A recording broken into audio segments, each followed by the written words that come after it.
is concerned. So there's the question of intention, and he says that unless the IAEA can get in there and do its work, it won't be in a position to provide assurances that the program is peaceful, which is what the Iranian regime insists it is. Okay. Caroline, thank you for that. Siavash, back to you. We were talking about Iran's military forces a little earlier. So a question about how many warships Iran has left, and how big was it in the first instance? It's a dual structure system. Some of the naval ships belong to the regular army and some belong to IRGC. Those that belong to the regular army are usually in more deep waters, and the ones belonging to the IRGC are for asymmetrical warfare and for coastal defense. Those big destroyers that belong to the regular army, of which there are 7 or 8, they have been destroyed by the Americans, more or less all of them. And I think that's what the Americans mean when they say we destroyed their navy. But that's not Iran's navy in its entirety. Entire navy.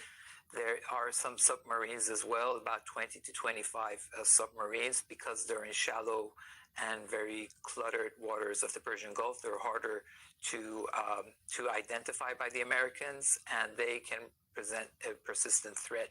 They haven't been targeted. And then you have the IRGC with very stealthy, smaller speedboats running up to, their numbers reach thousands. Probably hundreds have been hit. We don't have an exact figure, but they will also present a big threat. Okay, another question for you, Siavash, about Kurdish regions in both Iran and Iraq. So people want to know, who are the Kurds? Why are they in Iran? And why is Iran attacking Kurdish groups? Well, let's start with the second question first. That's to ask a question, that's to start a story from the middle. The story is that in the past few days, the Israelis have been bombing Iran's border patrol posts and IRGC bases along the border, which is meant to contain the Kurdish insurgents coming from Iraq and other places into Iran. They've always been there. And by doing that, the strategy is to arm the Kurds, as some U.S. media outlets have quoted U.S. and Israeli officials to have said, arming Kurdish insurgents to do the fighting on the ground against the Iranian regime. IRGC obviously responded to those and tried to contain that insurgency from the very outset. But even yesterday we heard reports that the Kurds have already been armed according to plans by the CIA presented to President Trump. They have plans. President Trump spoke with some of the Kurdish leaders saying that help us fight the Iranian central government. So that relates to why Iran attacked those bases. Yes.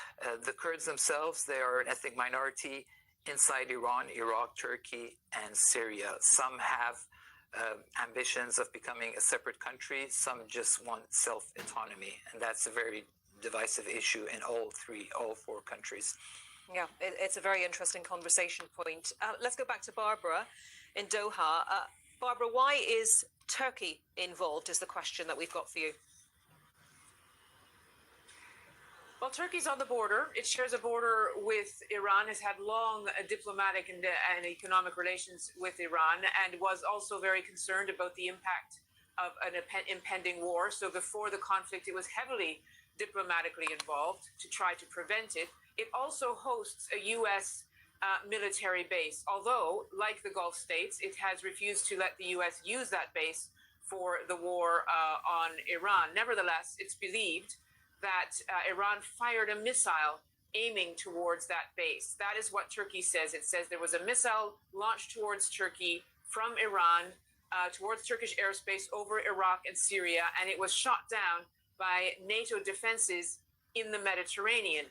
Now, Iran has since denied that it did that, but it is a very volatile situation, because if Iran did attack Turkey, it would be attacking a NATO member, and there is a mutual defense clause that could be activated, which would bring in the other members of NATO into the war. Now, NATO has said that there aren't those kinds of discussions at the moment to activate that, but I think it was quite a jolt for people watching the war to see it spread out from the region, but also to potentially involve NATO. Yeah, and it's worth noting that Turkey has NATO's second largest army. Caroline, on that theme, if Iran hit the UK base in Cyprus, Akrotiri, would that trigger NATO? Now, of course, a drone was directed or appeared to have been directed at RAF Akrotiri at the weekend. It hit the runway, didn't it, rather than the buildings of the base? That's right. It hit the runway, and the belief of the Cypriot authorities and the UK is that it was not fired from Iran, but by Hezbollah in Lebanon. But it is a good question because Article 5 is NATO's collective defence agreement, that an attack on one is an attack on all. So any country that's attacked, now Iran does not have weapons that could hit the UK per se, but of course there are UK bases within range. But Barbara was talking about that missile headed for Turkey and what NATO has been saying about that. And the Secretary General of NATO, Mark Rutte, said nobody is talking about Article 5. The bar is high. So the bar is high to trigger it. Yes, obviously everyone very cautious about this conflict, expanding and growing and growing. Absolutely, and very jittery, obviously, and many unforeseen consequences, as we're seeing already. Faisal, questions about prices as a result of all of this. I'm going to ask you about price, the effect on oil supply and price, also the impact on petrol and gas. On the oil point in particular, one viewer in the UK saying that it will probably affect rural communities disproportionately, as it would be the main option for heating and cooking. So what is the likely impact on oil supply and price, on petrol and on gas? So on supplies, there is a lot of stocks in the market. So, and also, as I said in the previous answer, the price has not spiked up quite as much as you might. It's gone up quite a lot, but it hasn't gone up quite as much as you might have expected, given the scenario that we're in, that's just been described, which is missiles flying all over the Gulf. But so we're 10% up. That does flow through into petrol prices. As I said, 5p, 6p in the UK, a little bit more, the equivalent, depending on what levels of taxation are. Now it's a different situation for heating oil, and that is particularly used by rural communities throughout the UK, in fact throughout Europe, throughout the world.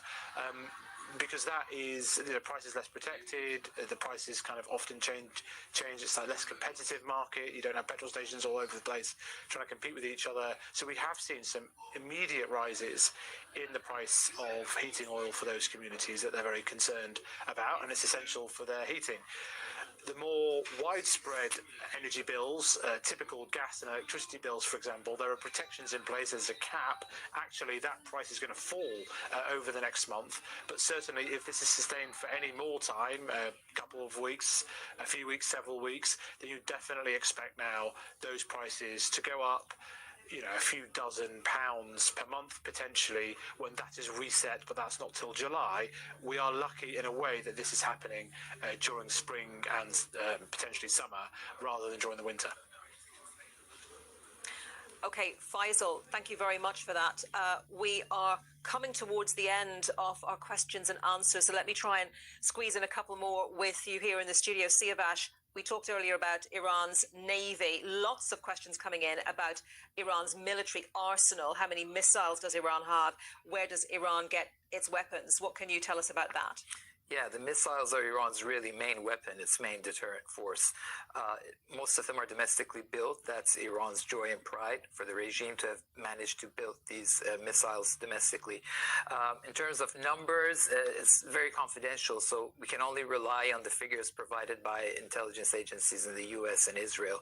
They've been saying that Iran has between 2,000 to 3,000 mid-range missiles that can target Israel, so with a range of 2,000 kilometers.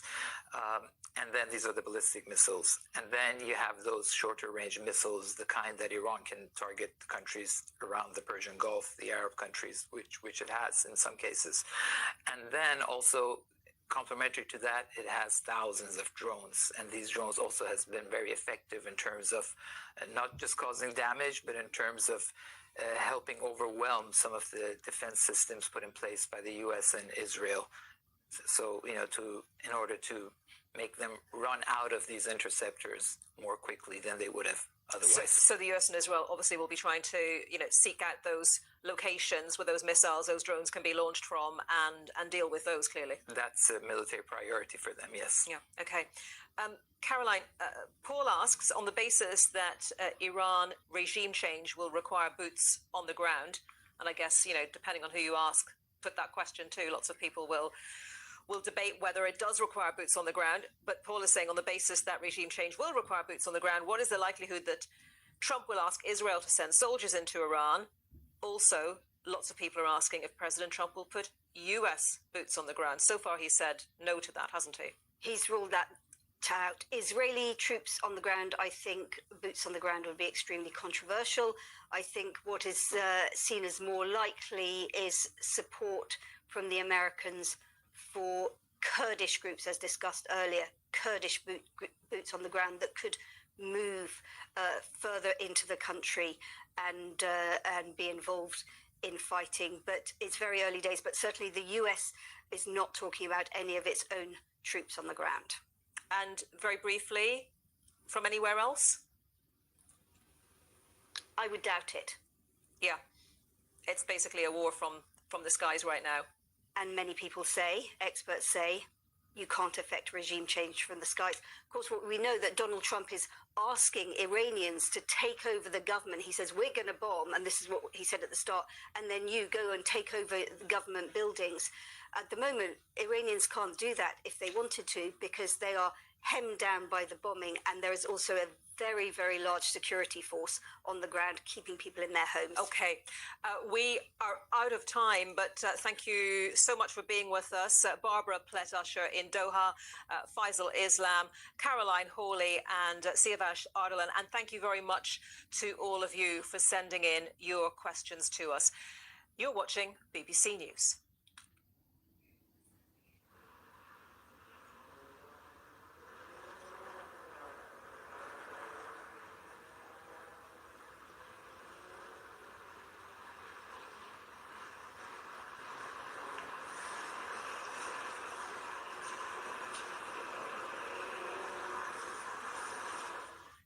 Have hit targets across Iran, including leadership figures like the supreme leader in the opening salvo, and military targets like air defense and missile launchers. These images from BBC Verify show an airbase in Zahedan. They've also hit some of the security infrastructure that supports the regime, like this site in Tehran. The aim is to undermine Iran's ability to fight and especially to fire missiles, and perhaps open up the way for the regime to collapse or be overthrown. Iran's response has been to launch missiles and drones across the Gulf. It says it's primarily targeting US and allied military bases and facilities in neighboring countries, but it's also tried to strike economic targets, including refineries and hotels like this one in Dubai. Iran's aim is to inflict enough pain in terms of casualties and economic disruption to get Gulf states to pressure the US to back down. How much it has left in its arsenal, though, is unclear. Iran is also seeking to inflict pressure through the Straits of Hormuz. This is a narrow and vital shipping lane, less than 30 miles wide. About a fifth of the world's oil supply normally passes through here. Threats by Iran have led to its near closure. This tracker shows shipping the day before the war, when around 100 vessels a day passed through, and now when it's slowed to a trickle. The US says if necessary, its navy could escort ships to prevent a serious economic crisis. In this war of attrition, can the US and Israel hunt down Iran's missiles and drones before they and Gulf allies run out of interceptors to shoot them down? And can Iran withstand the bombs and inflict enough pain to force the US and Israel to pull back? Gordon Carrera, BBC News. I think there's widespread acknowledgement and agreement that at least we have to be sure that going forward, Iran, this republic, is not able again to pose death threat to its neighbors, to Israel, the Middle East, to Europe, but also through its terrorist activities, exporting chaos, exporting terrorism, basically to the whole world, and particularly again to, of course, the free world, the Western world, and to the Middle East. So that's the minimum I think we all agree upon. But are you confident there is a plan to actually do that? And this is a country of 90 million people. There's talk now of arming the Kurds, a potential civil conflict. I mean, do you see clear ideas of how this is meant to end and how you get to stability? Well, clearly NATO is not itself involved here. NATO allies are providing key enabling support. What we see here is that NATO in that sense is also this power projection platform for the United States. Because without European allies, the US would have found it very difficult to launch this campaign against Iran, because we see you've heard the German Chancellor in the Oval Office and so many others making sure that the US can make use of these key enablers. But we are, other than that, not directly involved. So, but from my conversations with senior American military and political leaders, it's my absolute sense that they know what they are doing.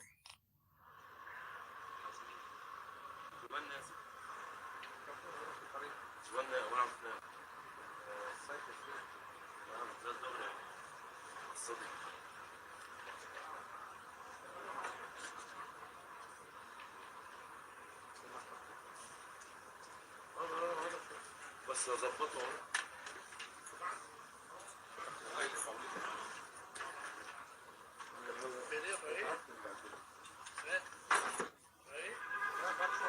is BBC News.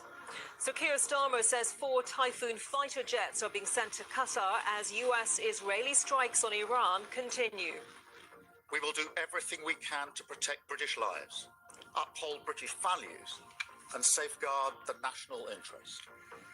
The Prime Minister also says the first flight bringing British nationals back to the UK has taken off from Oman. Multiple explosions are seen in Tehran and other Iranian cities as the US and Israel continue their strikes. We report from the Iranian border with Turkey, where hundreds of people are trying to flee the violence. You can see in my face how tired I am to get in here. So I just hope for the best for my people.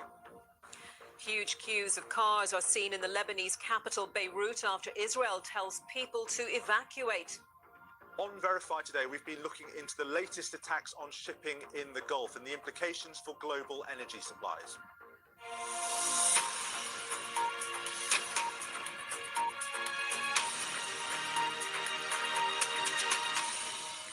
Hello, I'm Anita McVeigh, and this is BBC News. The British Prime Minister, Sir Keir Starmer, says the UK will send 4 fighter jets to Qatar to strengthen the UK's defensive operations there as we enter day 6 of the US-Israeli war on Iran. In a speech, the Prime Minister also confirmed the UK's first flight to bring citizens home from the region has taken off. We'll get the latest from Westminster in a moment, but first let's bring you up to date on where some of the strikes have been happening over the last few hours. Israel has carried out attacks in both southern Lebanon and the capital, Beirut. Live pictures coming to us from there right now, with smoke continuing to rise from the Beirut skyline. And there have been strikes as well on the Iranian capital, Tehran. Across the region, explosions were reported in Qatar. This is Doha, where explosions have been reported as well. And Azerbaijan said it was attacked by 2 Iranian drones. Meanwhile, the UK Defence Secretary John Healey has met his counterpart in Cyprus after criticism over the UK's response to drone attacks on the RAF base on the island. And in Washington, lawmakers in the House of Representatives are due to vote later on today on a measure to block President Trump taking further military action against Iran without congressional support, after a similar vote yesterday in the Senate was defeated. But let's first take a closer look at what Sir Keir Starmer has been saying in the last hour or so. I can announce today that we're sending 4 additional Typhoon jets to join our squadron in Qatar, to strengthen our defensive operations in Qatar and across the region. Wildcat helicopters with anti-drone capabilities are arriving in Cyprus tomorrow. The Defence Secretary is on the ground in Cyprus right now, coordinating our work and meeting our brave servicemen and women. we're deploying HMS Dragon to the Mediterranean. And we have allowed the US to use British bases to conduct defensive operations, to take out Iranian missiles before they're fired at our people and our allies. I've been hearing more from our political correspondent, Damien Grammaticus in Westminster, and Will Grant, our correspondent in Washington. Well, I think opinion is clearly split on this, isn't it? There are those who think that Keir Starmer did not do enough and should have done more at the beginning. They include Donald Trump and opposition parties here. And there are others, particularly, and Downing Street in particular, where they are convinced that his approach has been, as he said, it had to be calm, level-headed, in the national interest.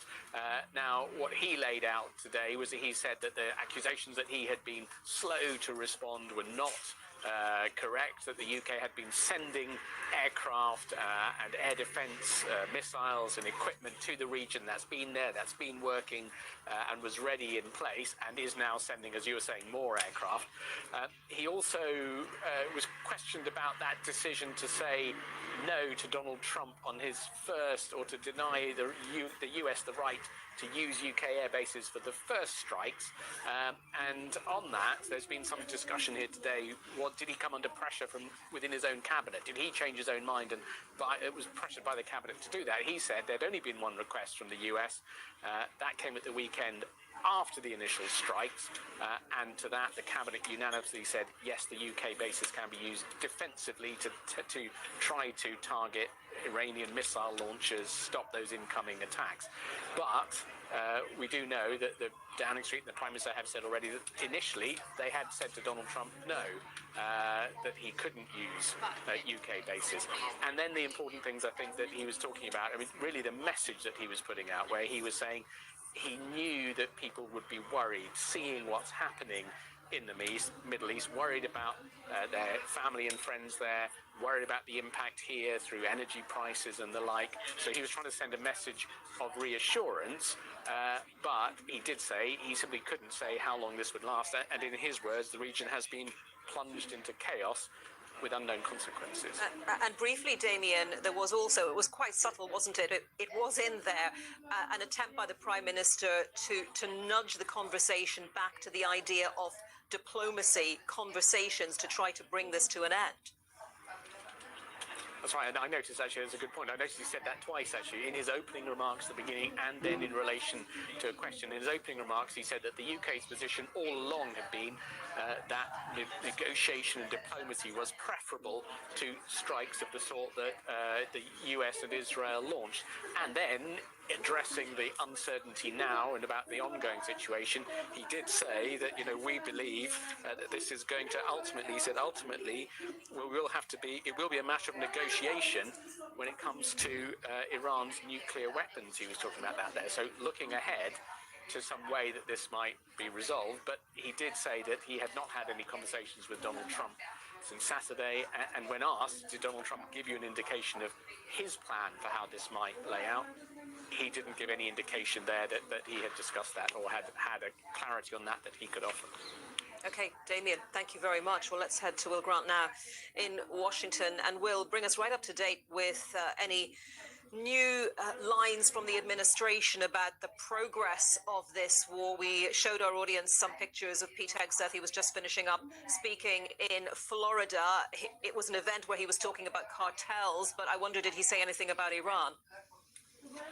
No, at this stage he's mainly focused on that and sort of geeing up the troops in terms of the battle on the cartels, which has been so much part of the Trump administration's strategy in the Americas since the turn of the year, particularly with the removal of Nicolas Maduro in Venezuela. But I mean, in terms of Iran, obviously the Trump administration is still sort of reacting to the fact that the Senate vote went its way in the sense that the 53 to 47 split, largely along party lines, in terms of an attempt by the Democrats, to the Democratic Party, to prevent any further action, military action in Iran without congressional approval. That is something obviously that will have been welcomed by the Trump administration. Of course, that then now moves in a similar vote on the floor of the House of Representatives today, again expected very much to go to the Trump administration's way. Interesting, though, that it also comes at a time that the polling really does not reflect very well at all for the Trump administration about the sort of popularity of these actions in Iran. As many as 60% of Americans in some polls disapprove of what's happening. Donald Trump himself, of course, dismissing that, saying he's not doing this for the polling, he's doing it because it's the right thing to do, as he puts it. But I mean, it is a sticky, complicated political picture. Clearly, Congress wants greater control of what's going on. It wants the immediate end without congressional approval to the military action, while the administration is saying that's simply not constitutional, it's not part of modern warfare, and that the Trump administration is blocking that at every turn and pushing, of course, its supporters on the Republican side to do so. Will Grant and Damien Grammatica speaking to me a short time ago. Well, let's talk now to Muhammad Ali Shabani, who is editor of Amwaj.media, a London-based news site focused on Iran, Iraq, and the Arabian Peninsula countries. Muhammad, thank you very much for joining us today.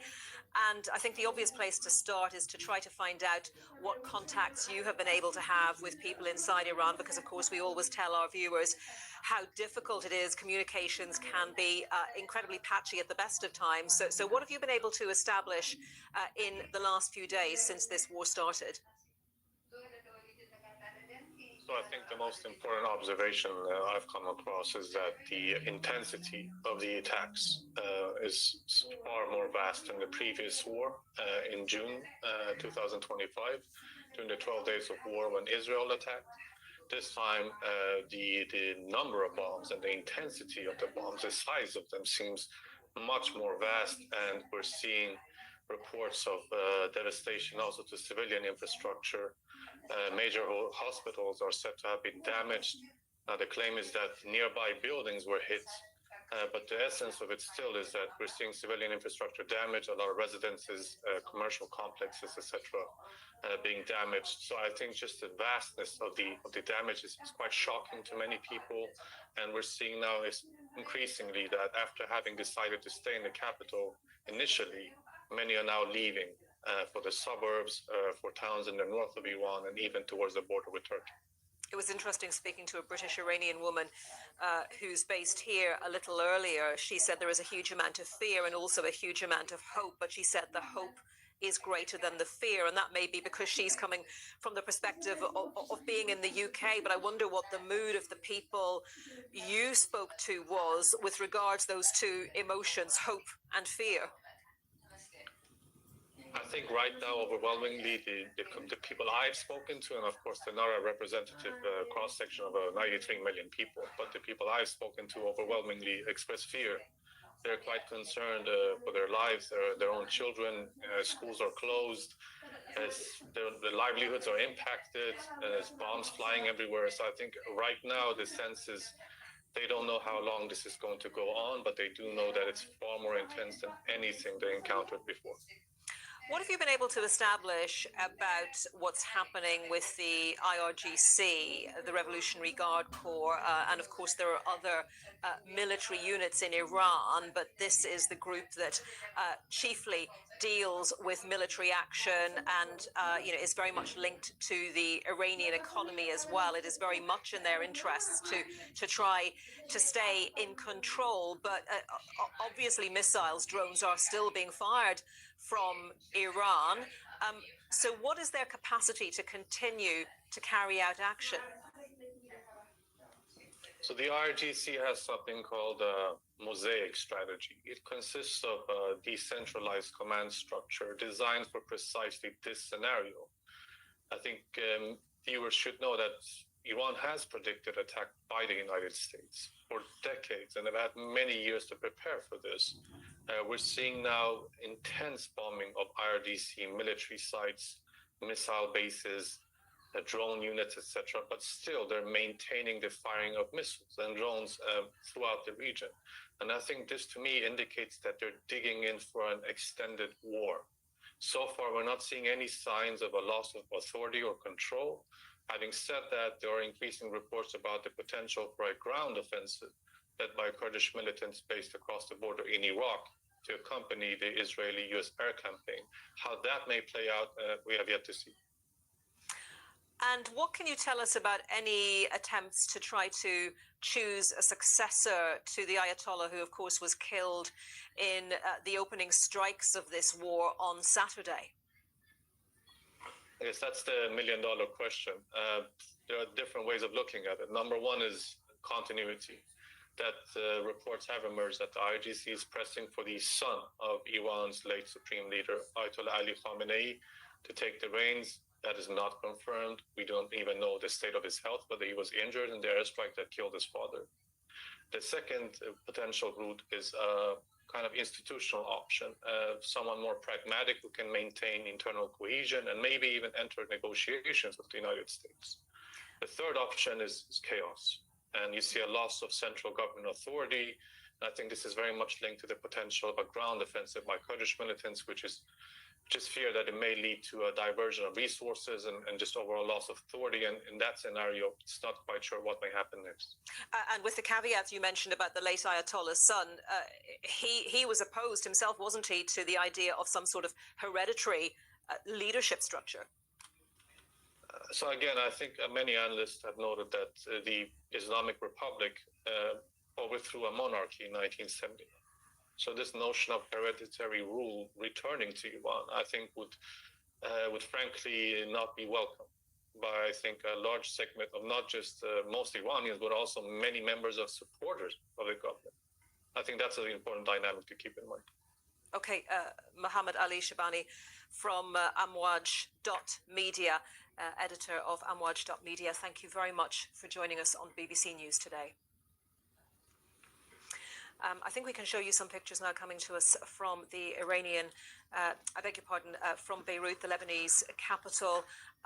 We've seen smoke rising from there throughout the last few hours as Israel continues its bombardment of the southern part of Beirut, which is known to be a Hezbollah stronghold. Of course, Hezbollah, a group which very much supports Iran. So we're going to keep a very close watch on what's happening there, and indeed on all those other countries in the region which have been the subject of strikes either from Israel and the United States, or indeed the subject of strikes from Iran, as we continue to tell you more about this very much evolving situation across the region. We're back after this short break. Around the world and across the UK, this is BBC News. Can you address directly those at home and abroad who see your response and see indecision, prevarication, and a lack of preparedness? We started pre-deploying to the region in January and February, particularly to Cyprus and Qatar, and that was fighter jets, air defense missiles, advanced radar, and anti-drone systems. Now, we did that during the course of 8 or so weeks. We did that in conjunction with the US and with our allies, and we continue to bolster the capability that we have there to keep our people safe. So there's been a lot of pre-planning gone into this, a lot of pre-deployment that's gone into this, and I'm satisfied that we can keep our people safe, and we're working very hard to make sure that wherever people have registered their presence, we can help them with the information that they need.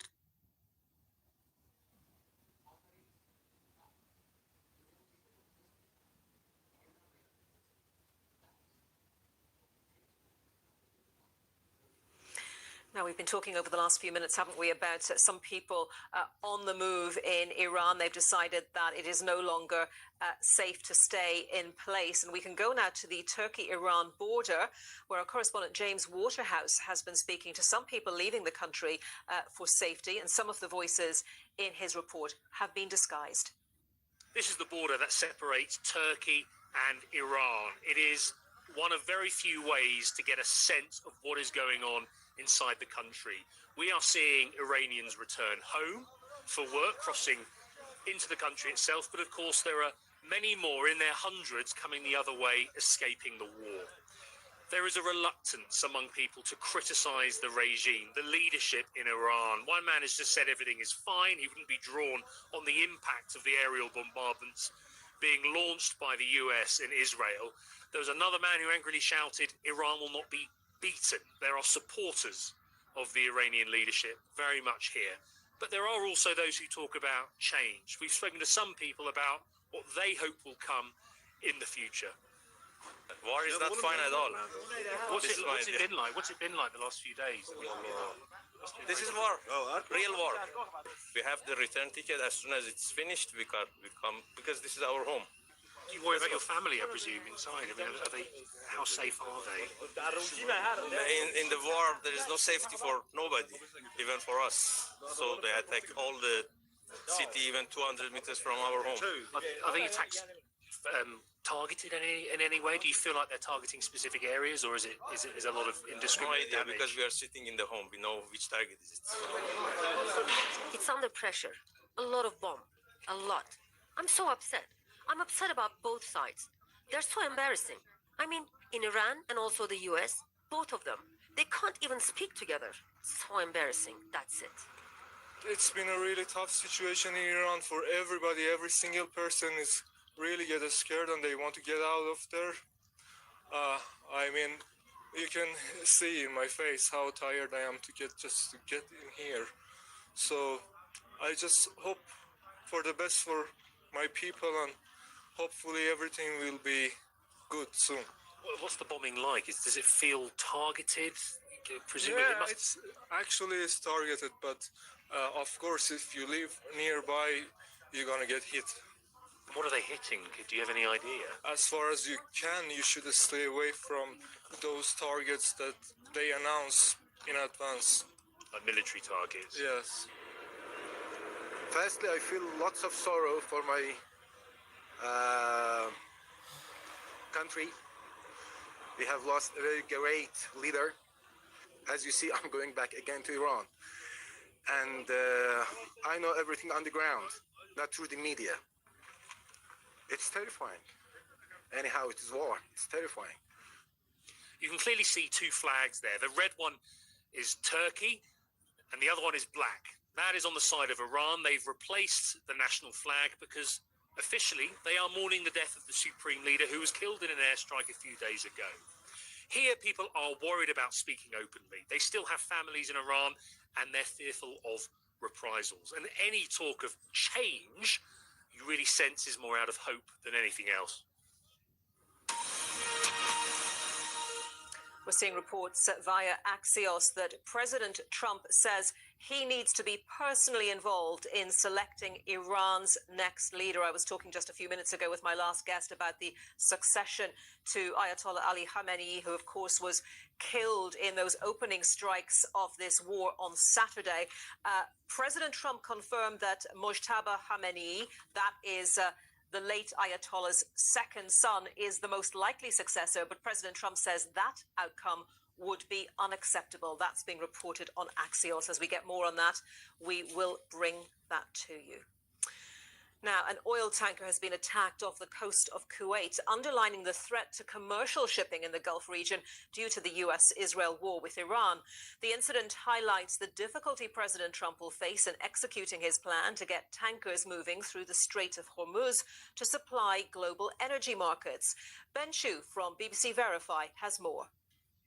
An oil tanker called the Sunangol Namib was attacked while at anchor southeast of Kuwait at 22:40 on the 4th of March. And one report from the ship's crew references a small craft seen leaving the vicinity. Separately, Iran's IRIB News reported an oil tanker was struck early on Thursday by the Islamic Revolutionary Guards Corps Navy, although it didn't identify the vessel. And we have yet been able to independently verify this.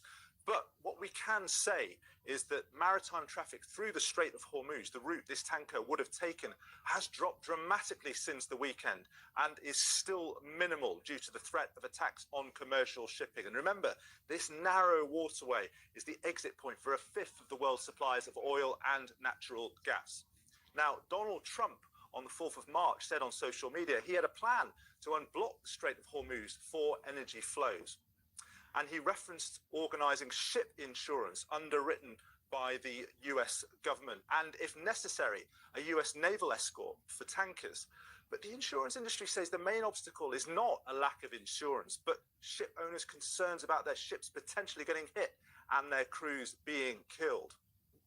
One insurance boss told us that irrespective of whether insurance is provided by the market or the US government, ship owners will probably hold back from making trips through high-risk areas until there's some evidence of a cessation or substantial reduction of hostilities. So what about US naval escorts to deal with that security issue? There was a US naval escort for tankers in the 1980s during the Iran-Iraq war called Operation Earnest Will. But experts consulted by Verify told us that the circumstances today are very different. First, because the US is directly involved in this conflict this time and currently using its ships to defend its own military assets. So there's a question about the availability of vessels for escorting tankers. Second, because the main challenge is not defense against the Iranian Navy, but against Iranian drones and small, fast boats, which it's possible were responsible for the hit on the tanker off Kuwait, although to stress, we've not independently verified this yet. An expert from the US Center for Naval Analysis told us that the president's tanker escort plan was not impossible, but stressed it would likely take many days for the US military to sufficiently clear out Iranian land infrastructure, which could facilitate these sorts of drone or fast boat attacks on shipping. And a professor of war studies told us it's comparatively easy for the Iranians to keep the straits dangerous for a good while. Time, though, is of the essence. Economic and energy industry analysts say the longer energy supplies do not pass through the Hormuz Strait, the higher we can expect global oil and natural gas prices to go. Ben Shu there from BBC Verify. Let me just recap for you that news from the last couple of minutes. President Trump saying he needs to be personally involved in selecting Iran's next leader. That's being reported by the news platform Axios. President Trump said that Mojtaba Khamenei, that is the second son of the late Ayatollah, is the most likely successor. But he said that outcome would be unacceptable. Do stay with us here on BBC News. Much more coverage to come on the Iran war.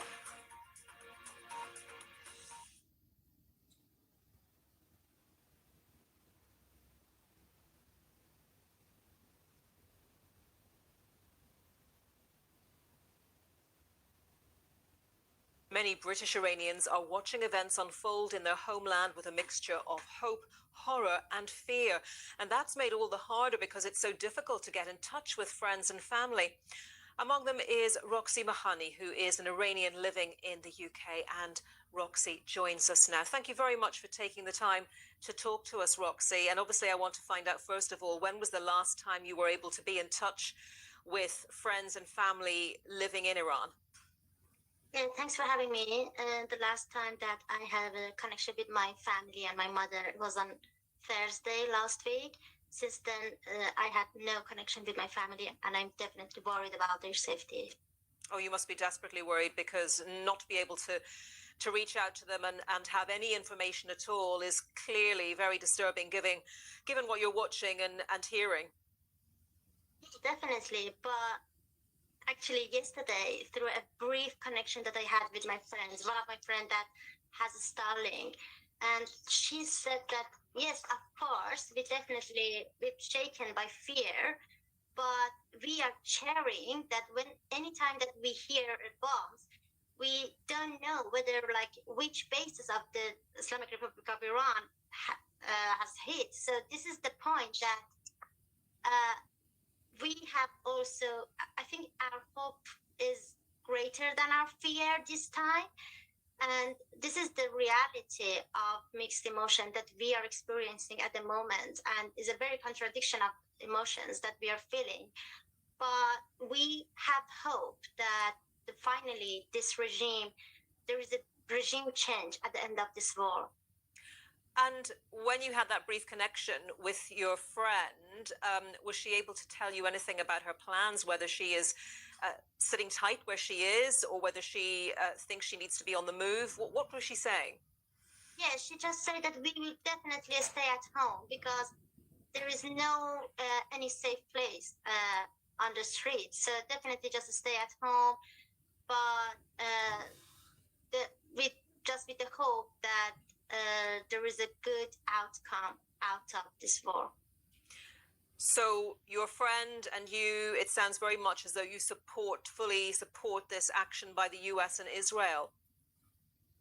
Yeah, the thing is, we are supporting this action because we feel the war as a lesser evil than the Islamic regime for Iran. We've been living under the war, internal war, because this is how the Islamic regime see us as a citizen. That I wasn't a student in the university and I got arrested because of just being a decent, and they just tried to silence us. So the fact is that the cities are not under attack, not unarmed citizens, but the regime ammunition and the bases are under attack. That this is why it's fills us the hope. The places that used to suppress and oppress Iranian people is now under attack. So this is the thing that gives us that kind of hope, that the places that used to be a place for torturing, for suppression, the people is now disappearing. So this is good news for us.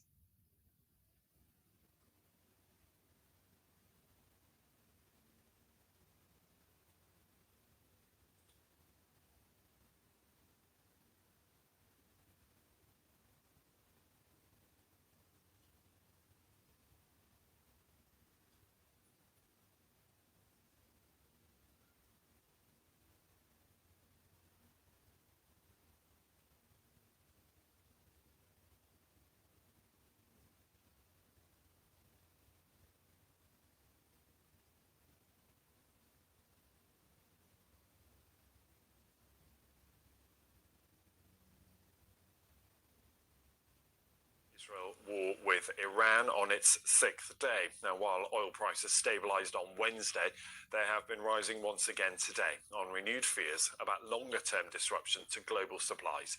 Well, the focus for global markets and business is, of course, that narrow stretch of water at the end of the Arabian Peninsula, the Strait of Hormuz. Now, the shipping route is vital for 20% of the world's oil. On Wednesday, Iran's Revolutionary Guard said they had complete control over that waterway and have today claimed an attack on a US tanker some hundreds of kilometres north in the Persian Gulf. Well, this week, President Trump promised to use the US Navy to protect shipping or provide insurance. Well, just let's show you this. Traffic levels in the Straits of Hormuz, starting before the war began on Saturday, around 80 ships a day passing through that narrow waterway. As you can see, that traffic has pretty much all but halted, just a few ships passing through on Wednesday. Well, earlier we spoke to Samuel Chishuk, who's partner at ELS Analysis, and asked him when we can expect more countries to start halting production. It's very hard to say exactly when, but it's definitely starting to happen. I mean, we already saw Iraq stopping much of its production yesterday because it was backing up and they had no storage space. We hear about storage being very quickly filled now in Saudi Arabia. I mean, they still have some underground caverns which are part of their strategic storage network, which, you know, their filling levels are not official numbers.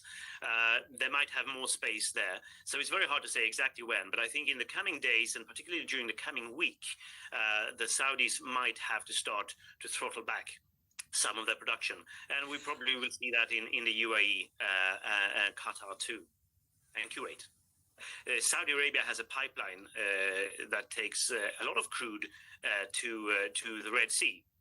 to the Red Sea port of Yanbu, and it was sort of running almost full utilization, about 5 million barrels a day before this war started. They might have, because they've been expanding it, they've been converting some gas pipelines to add up to 2 million barrels a day of capacity, take it to 7. We don't know exactly how far they've come with that, but they might have a capacity to take somewhere over 6 million barrels a day to the Red Sea. It sort of still, pales in significance given the massive shut-in we have in the Gulf.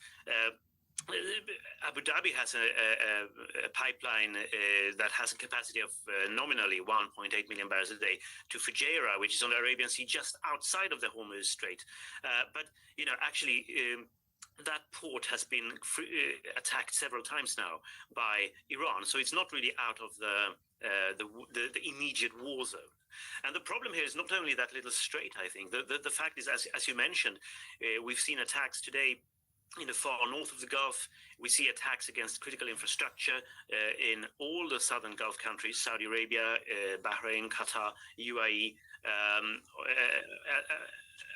and not only Kuwait and even outside of that in Oman. So actually, it's the whole Gulf which will need to be reopened and security guaranteed for this trade to be able to restart.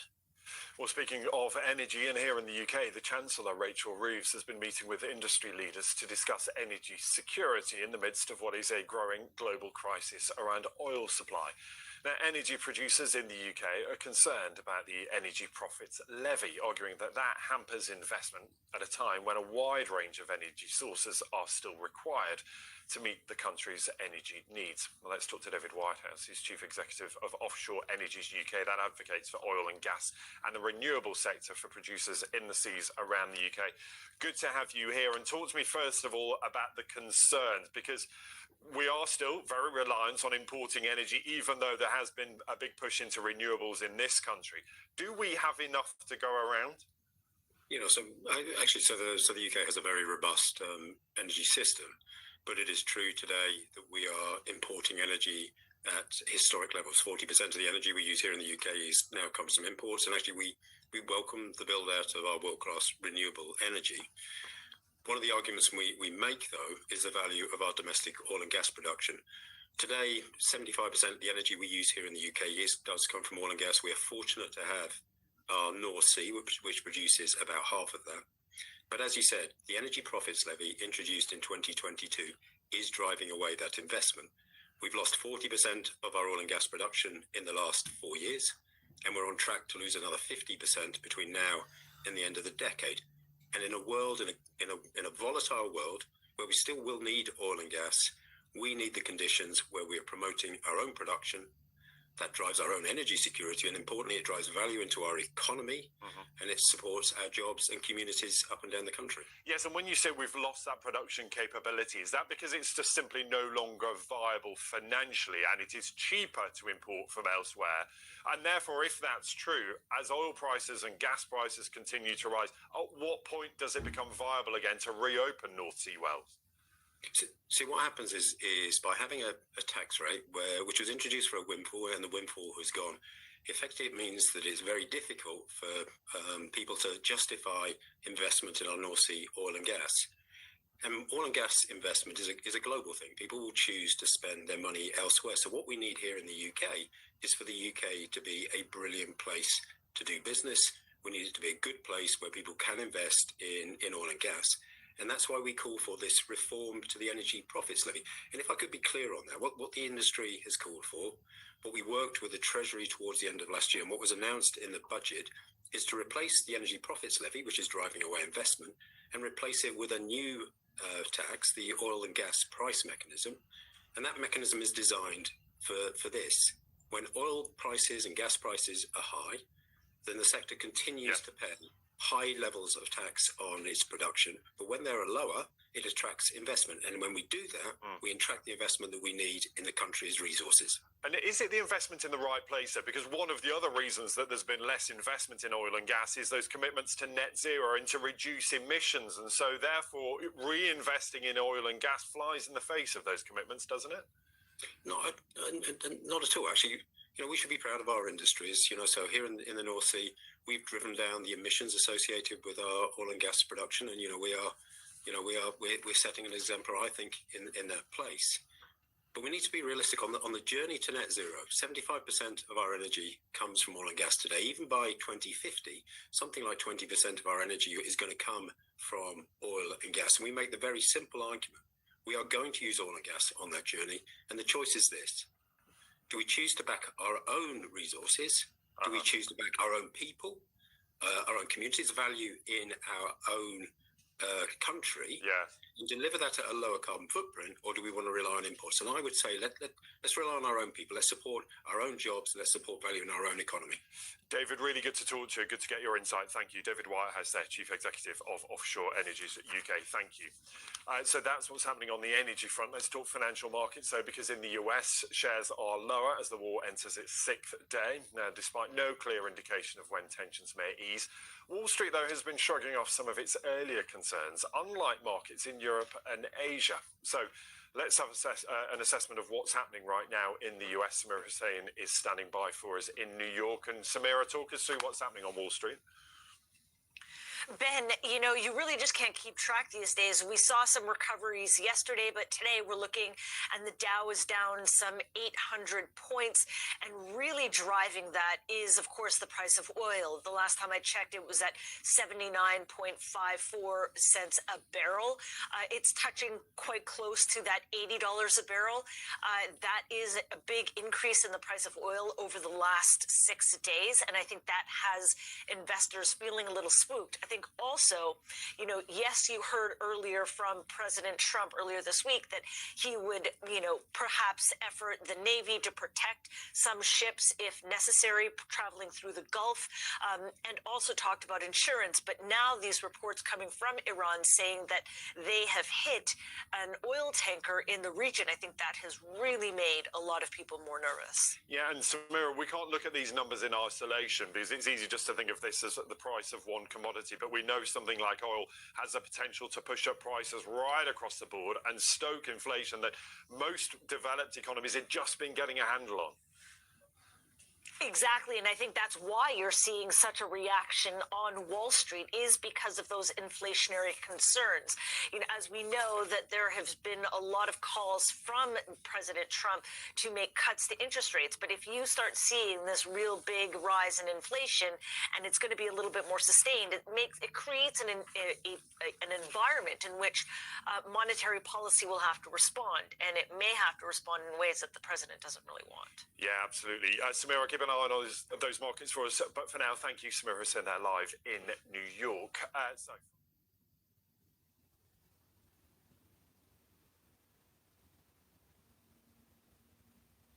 Well, whenever a war starts, the motivation of the country that started it is a crucial question. And since the weekend, the Trump administration has offered several explanations for going to war with Iran, and they've not always matched up. Our analysis editor, Ros Atkins, has been looking at the variety of statements that we've heard.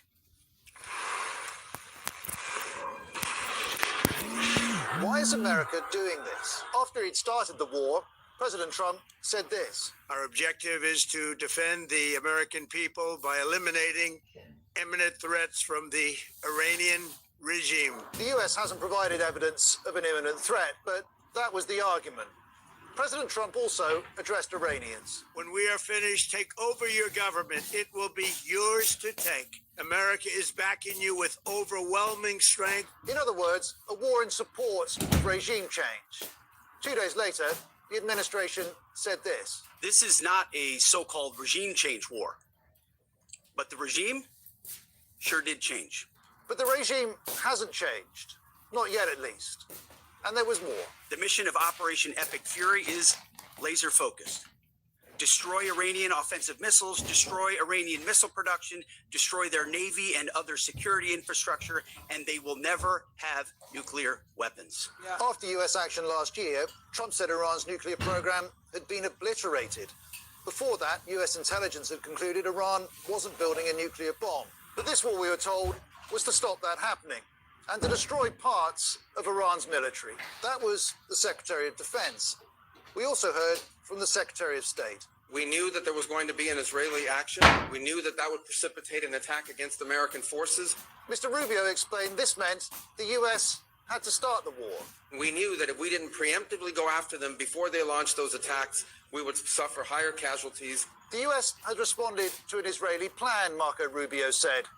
Not so, said the president.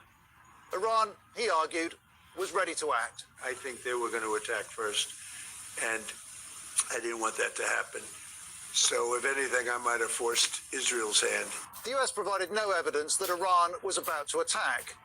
And Marco Rubio was asked about his comments. Yesterday, you told us that Israel was going to strike Iran, and that's why we needed to get involved. Today, the president said that Iran was going to get. Yeah, your statement is false. So that's not what I was asked very specifically. Were you there yesterday? But that was what he said. The Trump administration has also been talking further about Iran's nuclear program. Officials claim Iran possessed 11 bombs worth of enriched uranium, and that it could have turned it into weapons-grade nuclear material within a week. The administration has not shared evidence of this and didn't mention it when the war started. Perhaps there's also a personal dimension to this. Trump told ABC News, with reference to Iran's supreme leader, "I got him before he got me." Trump added, "They tried twice. Well, I got him first." ABC reported this was a reference to what US intelligence believes was a plot in 2024. For whatever reason, Trump started this war, and he's being asked about how long it might last. We projected 4 to 5 weeks, but we have capability to go far longer than that. On Truth Social, he added, wars can be fought forever and very successfully. And as the world watches this war and tries to understand why Trump started it and how long it might last, the vice president has offered some reassurance. There's just no way that Donald Trump is going to allow this country to get into a multi-year conflict with no clear end in sight and no clear objective.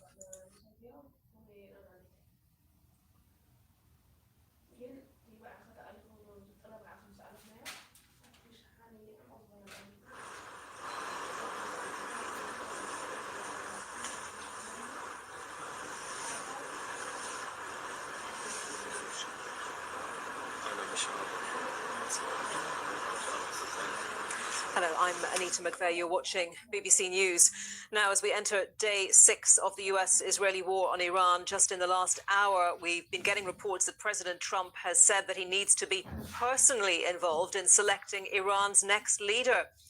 Earlier, the British Prime Minister, Sir Keir Starmer, said the UK will send 4 fighter jets to Qatar to strengthen the UK's defensive operations there. In a speech, the Prime Minister also confirmed the UK's first flight to bring citizens home from the region has taken off. Let's bring you up to date then on where some of the strikes have been happening over the course of the day. Israel has carried out attacks in both southern Lebanon and the capital Beirut, as well capital Tehran. Across the region, and we're showing you some live pictures of Doha right now. Explosions were reported in Qatar, and Azerbaijan said it was attacked by 2 Iranian drones and that it would retaliate. Meanwhile, Britain's Defence Secretary John Healey has met his counterpart in Cyprus after criticism over the UK's response to drone attacks on the RAF base on the island. While as Israeli airstrikes continue across Lebanon, the IDF have told residents in Beirut's southern suburbs to evacuate immediately. There have been explosions throughout the day, both in Beirut and in southern Lebanon. Our Middle East correspondent, Wira Davis, reports from the outskirts of Beirut. Well, this is the main road that goes from southern Lebanon through Beirut and out to the north. And this isn't rush hour traffic. These are people who've been ordered to leave, to evacuate much of southern Lebanon, but also much of southern Beirut. There are areas of southern Beirut, huge swathes of the city now, that are under an unprecedented evacuation order from the Israelis because of the ongoing bombing campaign against Hezbollah targets. But it's huge. Tens of thousands of people have now been ordered to leave much of southern Lebanon, where there's an ongoing Israeli military operation, and also the capital itself. Hundreds of people, thousands of people not knowing where to go tonight. Many of these people will be heading north to relative safety. We know from the United Nations down on the southern border that tens of thousands of people are already leaving. because of the Israeli military incursion, the Israeli military invasion into towns and villages along the border. The Israelis say they're doing that to stop Hezbollah firing rockets into northern Israel. But this, as I say, is unprecedented. All of these people now worrying what is to come in the next few hours and days. Earlier, I spoke to Ben Hodges, a former commanding general of the US Army in Europe. I asked if he would prefer congressional approval for this war. First of all, I would prefer having a very clear mission. That the desired end state has been laid out by the president. And I think this is what the Congress is expecting as well. I think actually the Congress would support the president from both parties if he could clearly articulate the desired end state. So yes, if I was the commander, of course, I would want an end state that's clearly identified, but also having congressional support would probably mean that I would have this, we would have the popular support as well. Would you say that in recent military history, when there have been conflicts, there has been a clearer mission than forces have now? Well, let's see. When we went to Afghanistan, we had a very clear mission in that first year when all the allies together went in, and the mission was to destroy the Taliban and Al-Qaeda and make sure that Afghanistan could not be a base for future terrorist operations. After that first year, when that part had been accomplished, we never had a clear mission. And so for the next 19 years, we had changing policies and so on. And of course, it ended in a disaster. Same thing in Iraq. We did not have a clear mission except in that first year. And so if you don't have a clear mission and a clearly defined end state, it's very difficult to come up with the right policies about what forces are there, what it is you're trying to do. And so I think what's been consistent is when you don't have a clearly defined end state, it's very difficult to get the outcome you want. Yeah, which is, I guess, where the term mission creep comes from, which is usually not used in a positive sense. Bringing this back then to what's happening on the ground and in the skies, what's your assessment of the impact of 6 days of fighting on the Iranian command and control structure? Well, of course, as a retired Army officer, I'm very proud and impressed with how our Navy and our Air Force and our air defenders, plus the Israeli Defense Forces, have carried out their tasks. I mean, it's impressive. I've always been amazed how air power is generated both from sea and from the ground. But the enemy always gets a vote as well. And I think the fact that we were able to kill the supreme leader and people around him in the first day, we should not confuse that with having taken out the leadership of the regime. I think that actually the supreme leader was not truly the leader in the command sort of sense anymore. The IRGC, the Islamic Revolutionary Guards Corps, that's the real power in Iran. So it's a military state shrouded in theocracy. And I think a lot of them are still alive. I mean, the counterstrikes that happened immediately would tell you that there's still continuity of command. And I think for them, surviving will be victory. And so they're going to do everything they can to broaden the scope of this war, to drag in as many other nations, to disrupt the flow of energy. All of these things would be designed to put pressure on the United States to end it. And so I think potentially this war can go on for a very long time. Now, a flight chartered by the UK government to bring back some Britons stranded in the Middle East has departed. Problems with getting passengers on board meant the plane, due to leave Oman on Wednesday, had remained grounded. Earlier, Sophia Starmer confirmed the chartered flight had taken off. Well, an Emirates flight landed yesterday in Edinburgh from Dubai, with passengers who've been waiting for days to get back. Here are some of them speaking about their experience.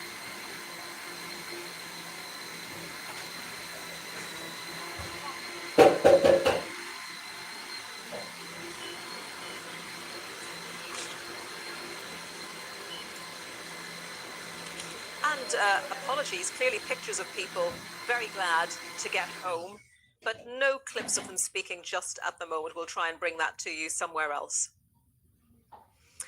Well, Wednesday evening saw passengers arrive on the first flight in a number of days from Dubai to Ireland. They recounted their experiences to reporters at Dublin Airport. I was thrilled. I was actually in the airport on Saturday when everything shut down, so it was just the most stressful and really scary situation. And yeah, this is like my 4th flight that I've rebooked, and I just didn't really think I was going to get out. I mean, you were really seeing and hearing bangs and explosions. Like last night in particular, it was just jet after jet after jet going overhead, and then we heard the US consulate was hit, so like that really just scared. We got home. We got home. I was actually in the airport when the explosion happened on Saturday night, so we got evacuated from there, so that was pretty tough, yeah. That must have been really frightening. It was, yeah. Still rattling for me a bit, but after that, like, I never felt kind of unsafe after that. And we were relieved to be back. Yeah, we finished with home on Saturday, and on Sunday, it's been a really long 5 days. Begged everybody to let us through bit by bit. They were saying there was no flights available at all. Everything was fully booked, but you went on a waiting list and then last minute got a flight. Saturday night was Saturday night was really early. Yeah. When you were having a pizza. We were having a pizza sat out by the pool and the bangs that were going, which we later found out were intercepted stuff, but we didn't know that at the time. And you can see it all in the sky. Then we saw smoke coming from what was the Fairmont Hotel, which we didn't know that at the time. We just saw smoke coming out. We thought it was getting like bombed. Roxy Mahani is an Iranian living in the UK with family in Iran. She told me earlier that she hasn't been able to speak with her family since last week. The last time that I had a connection with my family and my mother was on Thursday last week. Since then, I had no connection with my family, and I'm definitely worried about their safety. Oh, you must be desperately worried, because not to be able to reach out to them and have any information at all is clearly very disturbing, given what you're watching and hearing. Definitely, but actually yesterday, through a brief connection that I had with my friends, one of my friends that has a Starlink, and she said that, yes, of course, we're shaken by fear, but we are cheering that anytime that we hear bombs, we don't know whether, like, which bases of the Islamic Republic of Iran has hit. So this is the point that we have also, I think our hope is greater than our fear this time. And this is the reality of mixed emotion that we are experiencing at the moment, and is a very contradiction of emotions that we are feeling. But we have hope that finally there is a regime change at the end of this war. Roxy Mahani. And let's show you this live shot that we have coming into us of the Lebanese capital, Beirut. As we have been able to observe over the last few hours, smoke rising from the capital's skyline. Israel has been focusing on the southern suburbs, known to be a stronghold of Hezbollah, the group allied to Iran. Also, strikes across the region, Qatar, Bahrain, Azerbaijan, all hit by Iranian drones. Stay with us.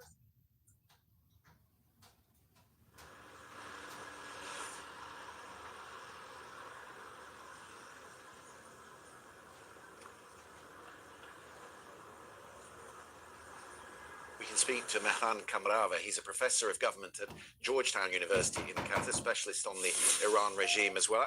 Am I right in saying you've been in the shelter this morning? Well, we've all been asked to shelter in place, and we've trying to stay secure within our own homes. Right. It must be deeply unnerving. It is. It's particularly unnerving because Doha is one of the world's safest cities. We're not used to this sort of thing, hearing massive explosions overhead. So yes, it is quite unnerving. Do you get a sense or a feeling or a confidence that the interceptors will, that there are enough of them, that the Qataris and the United States can continue to repel the drones and the missiles that are coming in? Well, there's a mixed blessing here. On the one hand, we have the headquarters of Central Command, of the U.S. Central Command here, not very far, in fact, from where I live. And so what that means is that the place is targeted by the Iranian Revolutionary Guards quite frequently, but also it is heavily guarded and protected. That's why I assume, and in fact, we have satellite information that shows that there are major interceptors located not very far from here. So yes, I think Doha is pretty well covered, not necessarily because of Doha itself, but because of the U.S. military presence. Is there more pressure, do you think, on the Gulf states to become more actively involved? They've taken a pummeling over 6 days. What is the public mood on the street about the involvement or otherwise of the governments in the Gulf region? It's very difficult to discern the public mood because we're all under shelter in place order. And let's not forget, we're also in the holy month of Ramadan, where most people are at home at any rate, or working hours have been reduced. Incidentally, I should mention that for the last 5 days or so, nobody has been able to go to the office. Universities and schools are teaching remotely. Government offices are shut. Only hospitals, supermarkets, pharmacies, and most other businesses are operating. But it's not as if you have throngs of people in the streets. But I think what we see is that the Gulf states, not just here in Qatar, but other Persian Gulf states, are caught in a conundrum. On the one hand, there is tremendous public pressure to somehow respond. And on the other hand, they do not want to be involved in America's war. And as we just heard Luce Doucette say, this war is going to last for some time, and the memory of it is going to last for generations. So just very quickly on that point, I only have a minute left, but I mean, these countries have made huge profits from becoming a safe haven in the region and encouraging investment and tourism. Is that damaged irrevocably? Well, I'm not sure if it's damaged irrevocably, but it certainly is damaged. These, as you mentioned, are hubs of global finance and trade, hubs of global transport and major transport arteries, air transport arteries. And so I think that certainly is going to take some time. The damage is going to take some time to repair. Live from London, this is BBC News. Sir Keir Starmer says 4 Typhoon fighter jets are being sent to Qatar as US-Israeli strikes on Iran continue.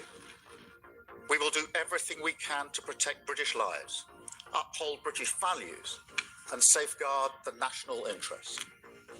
President Trump tells a US news website he needs to be personally involved in choosing Iran's next leader. Multiple explosions are seen in Tehran and other Iranian cities as the US and Israel continue their strikes. Iran responds with drone strikes across the region. This is a block of flats damaged in the north of Iraq. We report from the Iranian border with Turkey, where hundreds of people are trying to flee the violence. You can see in my face how tired I am to get in here. So I just hope for the best for my people.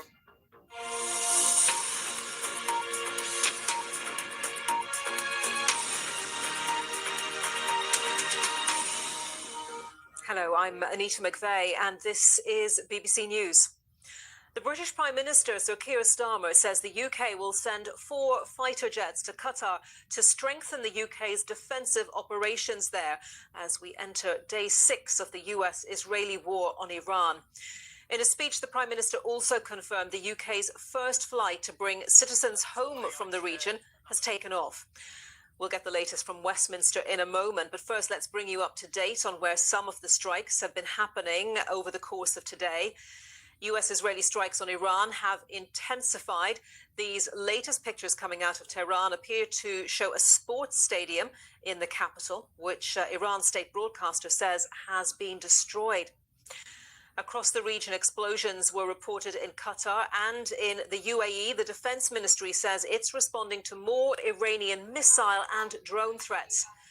And in the last hour, US President Donald Trump has told the Axios news website that he needs to be personally involved in selecting Iran's next leader. We'll get more on that with our correspondent in Washington in a moment. But first, let's take a closer look at what Sir Keir Starmer has been saying. I can announce today that we're sending 4 additional Typhoon jets to join our squadron in Qatar to strengthen our defensive operations in Qatar and across the region. Wildcat helicopters with anti-drone capabilities are arriving in Cyprus tomorrow. The Defence Secretary is on the ground in Cyprus right now, coordinating our work and meeting our brave servicemen and women. Joining me now, our political correspondent Damian Grammaticus in Westminster, Will Grant, our correspondent in Washington, and Hugo Bashega, our correspondent in Tel Aviv. Damian, let me begin with you, as we've just heard that clip from the British Prime Minister, Sir Keir Starmer. He said he was making this address to reassure people. He was also very much defending the UK's position, wasn't he, after pressure from President Trump? Yes, absolutely. And what's interesting here, Anita, is I was in Downing Street with other journalists for the regular daily briefing we get from the Prime Minister's spokesperson, and he told us that a short notice press conference is going to be happening 2 hours later with Sir Keir Starmer addressing the nation. And in that, clearly, he had a couple of aims. One was to try to reassure people, and he said, as you've just indicated, that he wanted to reassure, he said, because he knew people would be worried, sick, about friends and family in the region, and wanted to say what the UK was doing at a time, he said, when the region had been plunged into chaos. So first of all, he talked about that deployment you were talking about, aircraft, more Typhoon aircraft to the region, acting defensively, which has been the UK's position all along. But also, yes, took on some of those questions about the UK's response and preparedness for this. And he dismissed, he said, or he took issue with the criticism that the UK had not been prepared. He said since January, aircraft and air defence systems had been positioned in the region to be there in the eventuality of the war, and had been working since it started. Okay, Damian, thank you for that. Let's go to Will Grant in Washington now. And Will, we've all been trying to work out exactly what it is that President Trump wants to emerge out of this. He's talked, for example, about the Iranian people rising up and taking over institutions. But at any rate, we've heard in the last hour or so this interesting line that he wants to be personally involved in choosing whoever does become Iran's next leader. What more can you tell us? Yeah, it was interesting, wasn't it? And the comparison with Venezuela, too, I thought was interesting. The idea that he's made the comparison with Delcy Rodriguez, the interim president there, who took over after her predecessor, Nicolas Maduro, was removed from power. Now, what's the advantage of Delcy Rodriguez to the Trump administration? She's made herself sort of willing for Washington to basically take control of the country's oil reserves, and shown herself sort of disposed to turning the page on the military action that took place on Venezuelan soil. Quite clearly, that model appeals to Donald Trump to be replicated in Tehran. Will it be as easy, or as seemingly easy, as it was to do in Caracas, is a very, very different question. And in terms of the comments made to the US-based media outlet Axios, he specifically said, in terms of the late Supreme Leader Khamenei's second son, who's been tipped as a potential replacement, that they were wasting their time. Donald Trump said it, that he was considered lightweight, and ultimately he wouldn't be sort of an acceptable choice, even though he's apparently the hardliner that is wanted by the Revolutionary Guard in Iran. So it is interesting that Donald Trump suggests he wants a personal role in choosing the next leader in Iran, that he expects to have that say. But as I say, the idea of such a malleable situation as was created in Venezuela seems, by most people's analysis, a very, very tough thing to pull off. Okay, well, thank you for that. Let's head to Israel now and join Hugo Bashega, who is in Tel Aviv for us. Hugo, bring us up to date, because certainly from the Israeli military perspective, it's been a very busy day. Lots of strikes coming from Israel. Yeah, Anita, so we've seen that it's been another day of large-scale attacks by the Israeli and American armies, and there have been explosions reported in multiple locations across Tehran, and Iranian state media is reporting that a major sports stadium in the capital has been destroyed.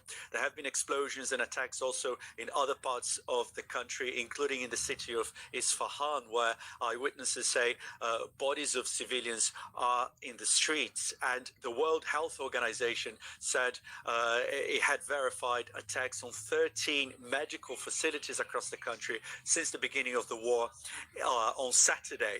And according to Iranian officials, more than 1,200 people have been killed across Iran since the beginning of the war. And I think underlining the seriousness of the situation, the EU chief diplomat Kaya Kallas said Middle Eastern countries have expressed concerns that the situation in Iran could escalate to become a civil war. So again, another day of intense airstrikes by Israel and the US, as there's no end in sight in this conflict.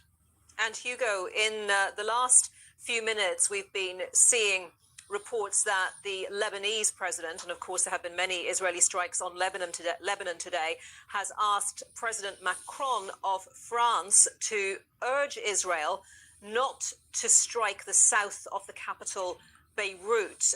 Is there any space in your view for diplomacy at this point, day 6 of this war?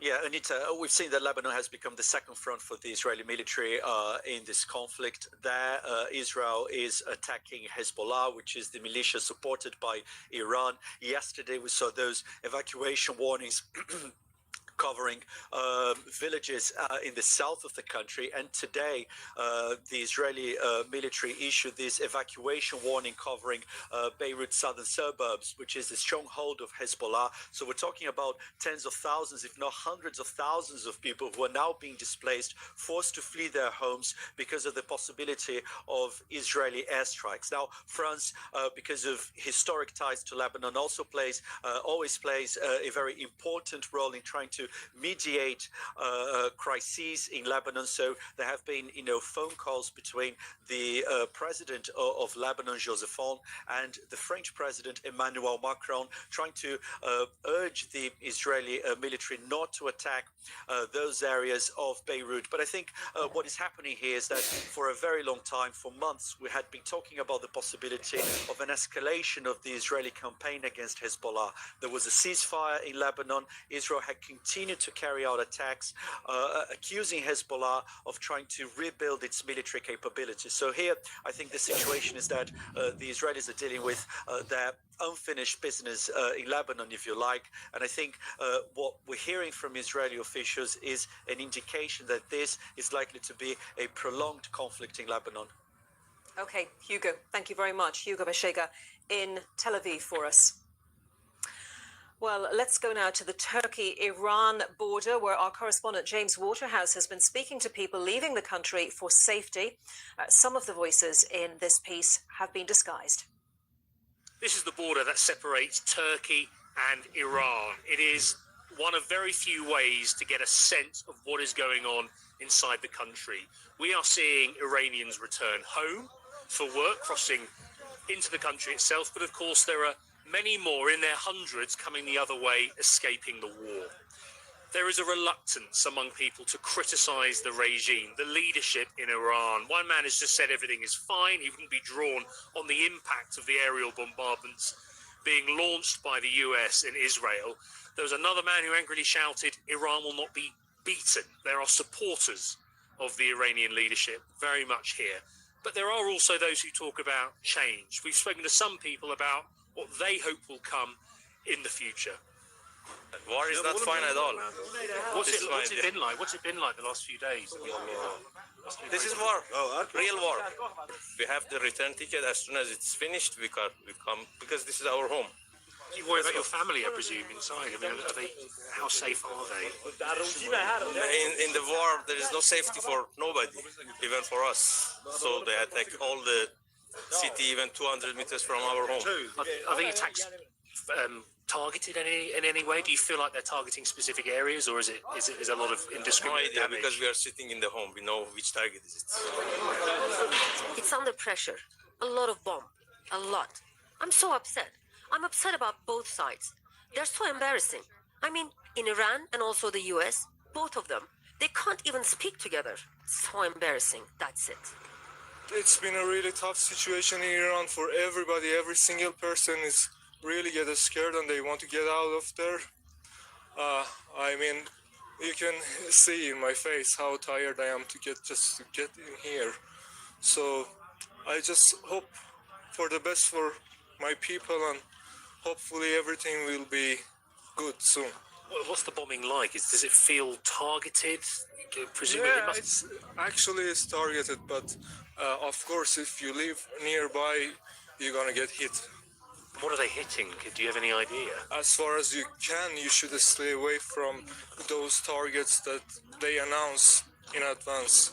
Like military targets? Yes. Firstly, I feel lots of sorrow for my country. We have lost a very great leader. As you see, I'm going back again to Iran. And I know everything on the ground, not through the media. It's terrifying. Anyhow, it is war. It's terrifying. You can clearly see two flags there. The red one is Turkey, and the other one is black. That is on the side of Iran. They've replaced the national flag because officially they are mourning the death of the supreme leader who was killed in an airstrike a few days ago. Here, people are worried about speaking openly. They still have families in Iran, and they're fearful of reprisals. And any talk of change, you really sense, is more out of hope than anything else. James Waterhouse on the Turkey-Iran border. Around the world and across the UK, this is BBC News.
Let me just bring you up to date on what President Trump has been saying in the last short while, because it looks as though he's doing a round of interviews with various news outlets. We were reporting earlier his comments to Axios. Let me just tell you about something he's been saying to the Reuters news agency. He says that he supports the Kurds launching an offensive into Iran, and he's quoted as saying, "I think it's wonderful if they want to do that." That's in a telephone interview with the Reuters news agency. Now, there have been some suggestions that President Trump, the US, might arm the Kurds with more weaponry in order to deal with IRGC forces inside Iran. So those comments from President Trump. He's also reiterated to the Reuters news agency what he told Axios a little earlier about any succession in Iran, a new leader. He said that he needs to be personally involved in selecting Iran's next leader.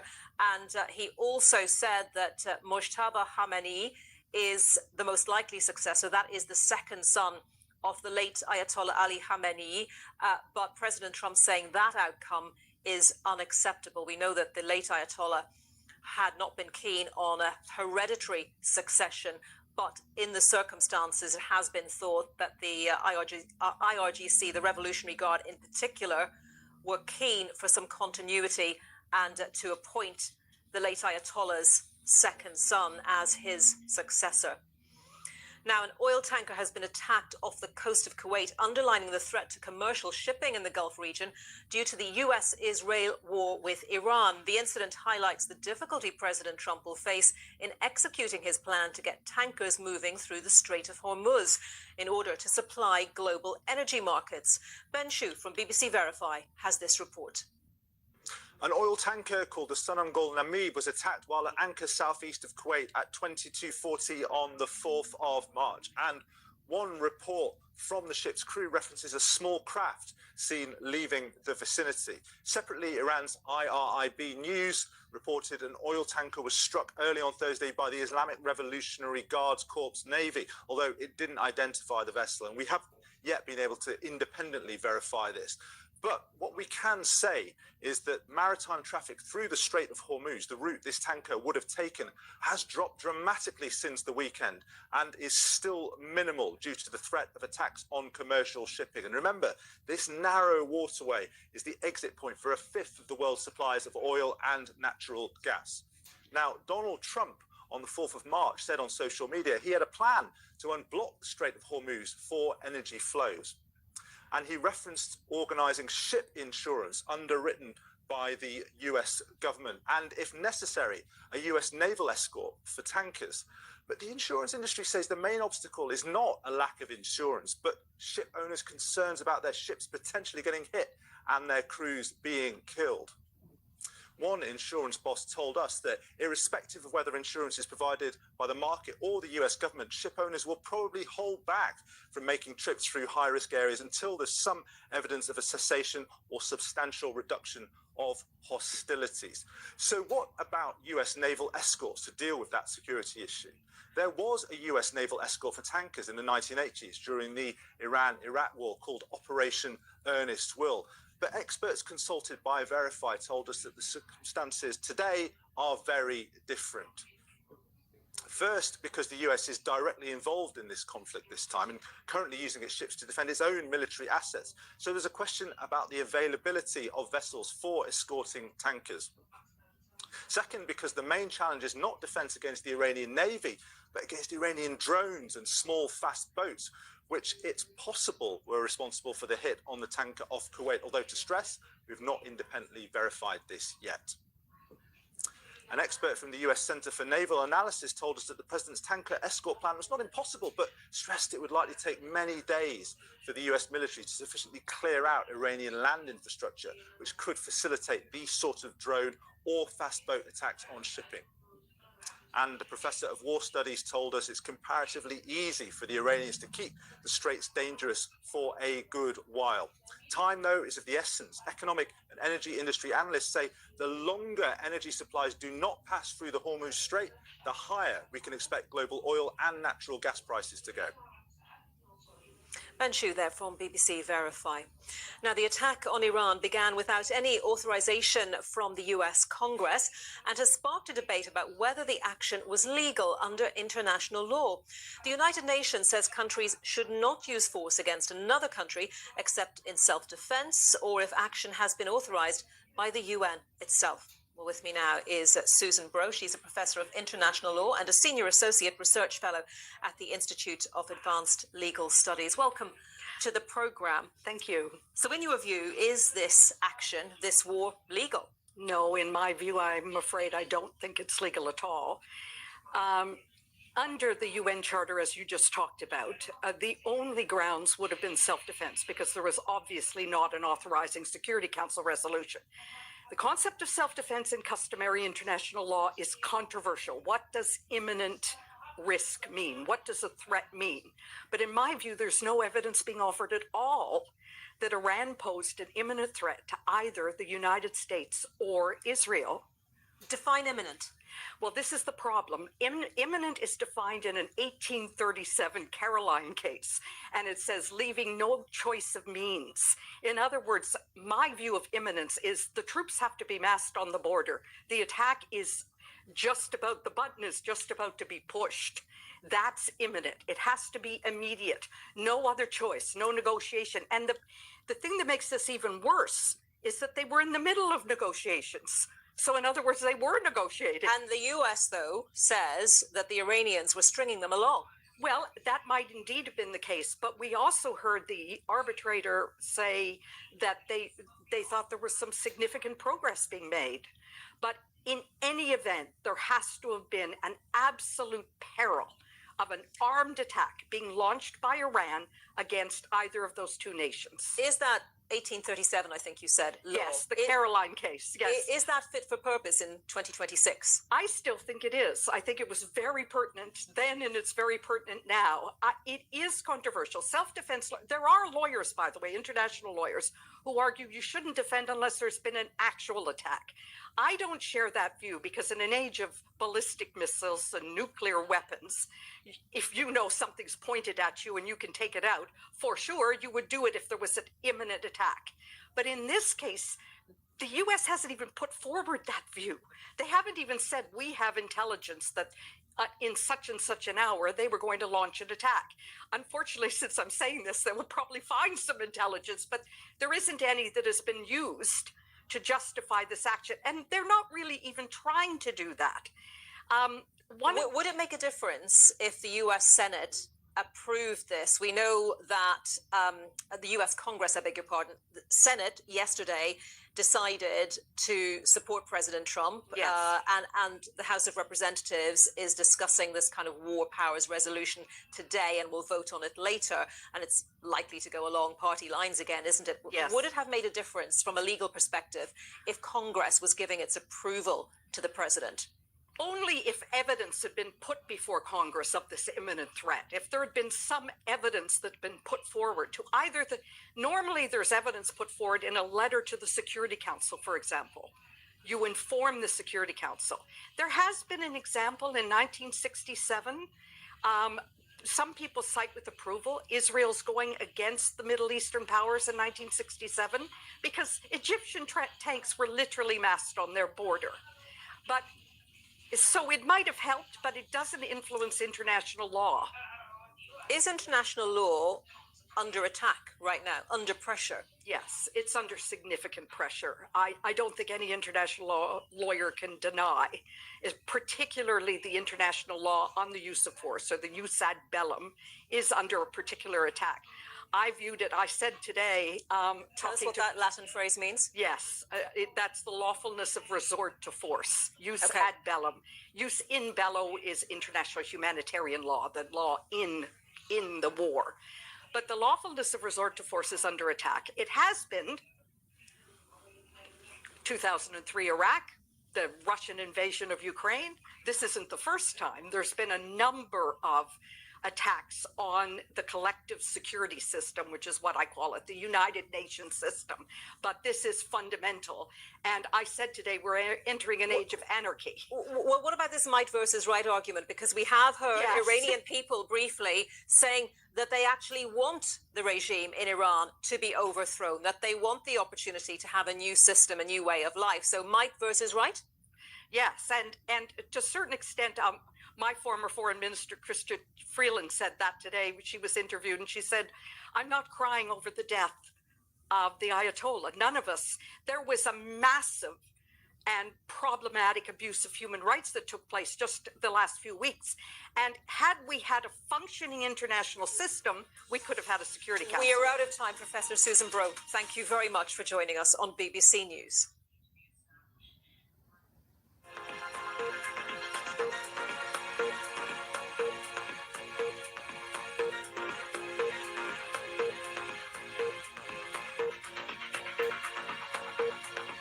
With me in the studio is Siavash Ardalan from the BBC Persian service. Hello to you. Very difficult at the moment to get a picture of what is being hit in Iran because, of course, we have this internet communications blackout. But what are you able to glean? From the statements coming out of Israel and the U.S., they've been targeting different military bases, over 2,000, according to CENTCOM. But in terms of the mood inside the capital and other cities around Iran, the civilians have been impacted. The latest toll that we have is 1,097 people killed. That was the toll yesterday, civilians.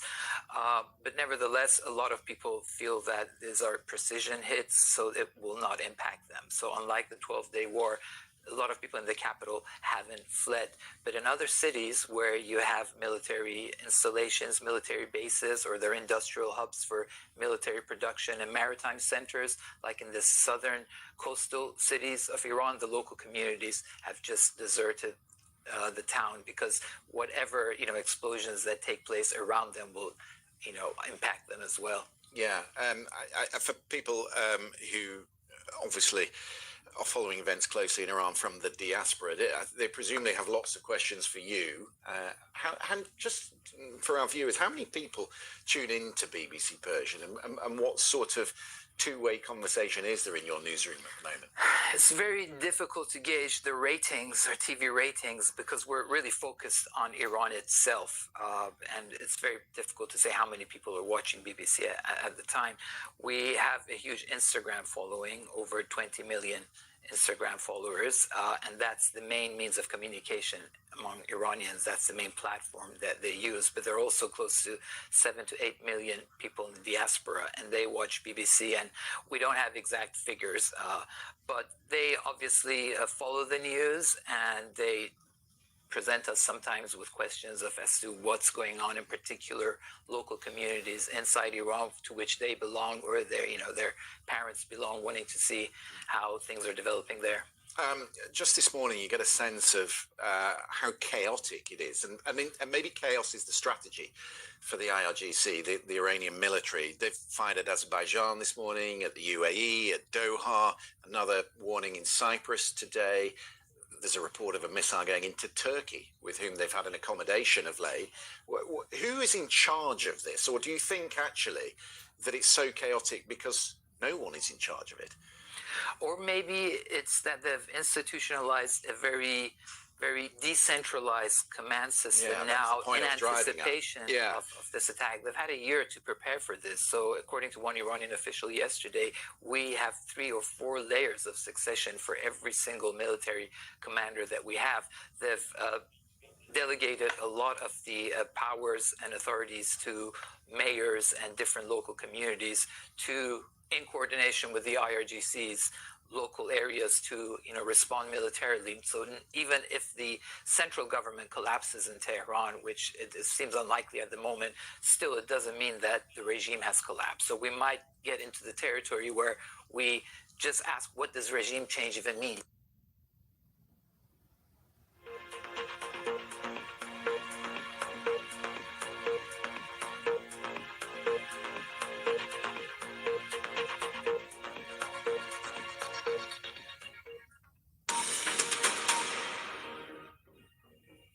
This is BBC News, the headlines for you. Sir Keir Starmer says 4 Typhoon fighter jets are being sent to Qatar as US-Israeli strikes on Iran continue. President Trump tells a US news website he needs to be personally involved in choosing Iran's next leader. Multiple explosions are seen in Iran's capital, Tehran, and other Iranian cities as US and Israeli strikes continue. Iran responds with drone strikes, across the region. This is a block of flats that was damaged in the north of Iraq. And we'll answer your questions about the war in the Middle East as we listen to your voice. Hello, I'm Anita McVeigh. The Prime Minister here has defended his decision for the UK not to get involved in the initial strikes on Iran by the US and Israel.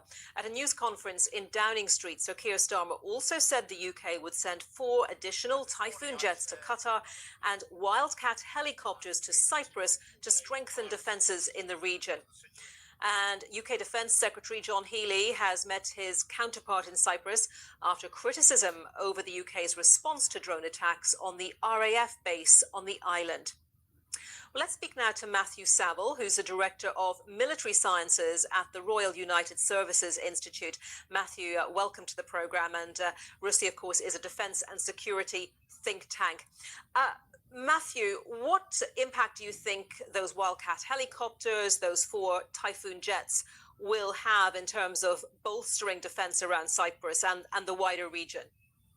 Good evening. Well, the Typhoons, as you mentioned, are going to Qatar, so that doubles the number of aircraft that are there available to defend against incoming missiles and drones, although they will mostly be of use against the drones. And if there are any cruise missiles, so not ballistic missiles of various types. And similarly, the Wildcat helicopters will help around Cyprus in terms of smaller drones, which are more likely to be launched from Lebanon, say, by Lebanese Hezbollah, than very, very long-range attacks from Iran. In the case of Cyprus, it adds a bit of an extra layer to the defences, because what they have at the moment is a mixture of Typhoons and F-35 with air-to-air missiles. But the reality is that that's really kind of one layer in either a quick reaction if incoming attacks are detected, or they're already up in the air on a combat patrol. So helicopters will give you something else, although it might only be a couple. Okay, broadening this out further then, what's your assessment of what's been happening on day 6 of this war, which began last Saturday morning with those strikes on Tehran, which killed the Ayatollah, Iran's supreme leader, and the relative positions of the US and Israel versus Iran? Well, I think the first thing we're seeing is a continuation of some of the trends in terms of reduced fire coming out from Iran, both ballistic missiles and their own drones, and a handful of their cruise missiles. And the big question is why that is happening.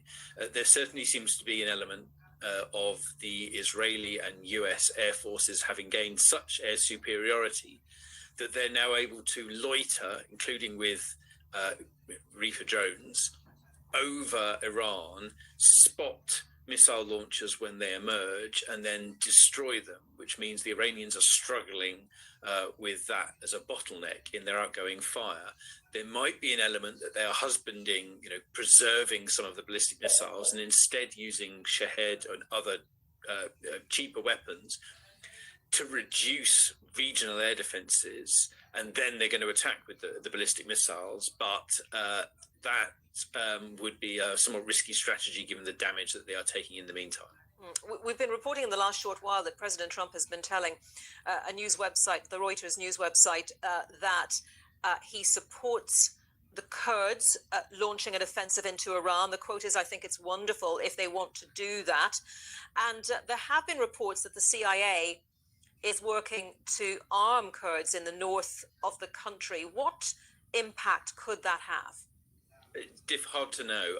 There's a material impact and then there's a political impact. I mean, I think US messaging over this campaign is all really an interest and a desire in regime change, but at the same time, they might just draw stumps and declare victory if they've done enormous damage to Iran's nuclear program and its missiles of various types. The Kurds could be a distraction that pulls more of the IRGC and the Besiege and other ground forces away from their, the streets where they can suppress demonstrations. And that's the material impact that they could have. They're effectively the ground force along with the Iranian population in this campaign. But if that is linked to some kind of strong breakaway or even strong federalism inside an Iranian state, the political impact might be to sow doubt amongst other Iranian nationalists as to what the end game is, and therefore increase skepticism over what the US support will be in the long term. Very briefly, if you would, Matthew, is that an admission when the US talks about arming Kurds? Is that an admission that regime change from the air alone is not possible, or is that reading too much into that suggestion? I get the impression they're casting around for various options. So this has reportedly been in train for some time. I think it's just something else they're experimenting with. But I think that goes to the question of how much of this is a properly planned and resourced strategy and how much of it is being improvised. Okay, Matthew Saville, Director of Military Sciences at the Royal United Services Institute. Very good to talk to you. Thank you. Pleasure. A flight chartered by the UK government to bring back some Britons stranded in the Middle East has departed after being delayed. Problems with getting passengers on board meant the plane, due to leave Oman's capital on Wednesday, had remained grounded. Giving an update on the situation earlier, Prime Minister Starmer confirmed the chartered flight had departed Oman. Well, Wednesday evening saw passengers arrive on the first flight in a number of days from Dubai to Ireland. The passengers recounted their experiences to reporters at Dublin Airport. I was thrilled. I was actually in the airport on Saturday when everything shut down, so it was just the most stressful and really scary situation. And yeah, this is like my fourth flight that I've rebooked, and I just didn't really think I was going to get out. I mean, you were really seeing and hearing bangs and explosions. Like last night in particular, it was just jet after jet after jet going overhead, and then we heard the US consulate was hit, so like that really just scared. We got home. We got home. I was actually in the airport when the explosion happened Saturday night, so we got evacuated from there, so that was pretty tough, yeah. That must have been really frightening. It was, yeah. Still rattling from it a bit, but after that, like, I never felt kind of unsafe after that. And we were leaving to go Extremely resilient. Yeah, we were supposed to be home on Saturday. It was cancelled, and then it's been a really long 5 days. begged everybody to let us through bit by bit. And then they were saying there was no flights available at all. Everything was fully booked, but we went on a waiting list and then last minute got a flight. Saturday night was really early. Yeah. When you were on a pizza. We were having a pizza sat out by the pool and the bangs that were going, which we later found out were intercepted stuff, but we didn't know that at the time. And you can see it all in the sky. Then we saw smoke coming from what was the Fairmont Hotel, which we didn't know that at the time. We just saw smoke coming out and we thought it was getting like bombed. And you can stay across the very latest developments with the Iran war today. That's the BBC's 10-minute daily briefing live at 6:30 p.m.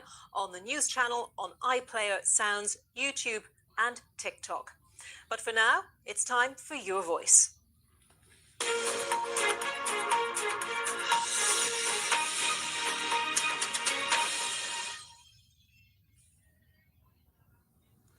Welcome to BBC Your Voice. It is day 6 of the Iran war, and we're going to spend the next half an hour answering some of the many questions that you've been sending in to us. Let me introduce our correspondents who will be speaking to you and answering those questions. Barbara Plett-Usher joins us from Doha. Our economics editor, Faisal Islam, is also with us to answer your questions. And with me here in the studio, our diplomatic correspondent, Caroline Hawley, and Siavash Ardalan from BBC Persian, which is the Persian language service of BBC News, used by 24 million people around the world, the majority in Iran, despite being blocked and routinely jammed by the Iranian authorities. Welcome to you all. So let's get the conversation underway. And my first question is to you here in the studio, Caroline. This is a big question, a short question, but a big one. Who is winning? And obviously lots of conversations we've been having with guests are about the relative strengths of the US and Israel versus the Iranians. I mean, how do you define winning? If the regime manages to survive this, they would count that as a win. That is their strategy at the moment, just to try to survive. And they are still causing chaos around the Gulf region, and more countries are being drawn in. But I think that that's in the short term. In the long term, we have no idea how this is going to play out. So it's a very good question. It's very early in the day, I would say, to be asking it. Of course, we know that the US military is the most powerful in the world. It's working with Israel. Israel has great intelligence in Iran. They have hit numerous targets. I think there have been thousands of airstrikes, but the regime is still in some form intact, and you haven't seen large numbers of people, security forces, yet defect. So it's very, very early days. It is. So that's an interesting place to start this conversation. Siavash, a question for you. What is the latest update from on the ground in Iran? And we've talked over the last few days, indeed over the last few weeks and months, haven't we, about how difficult it is at times to get information, to get through to people in Iran. But certainly you have managed to do that from time to time.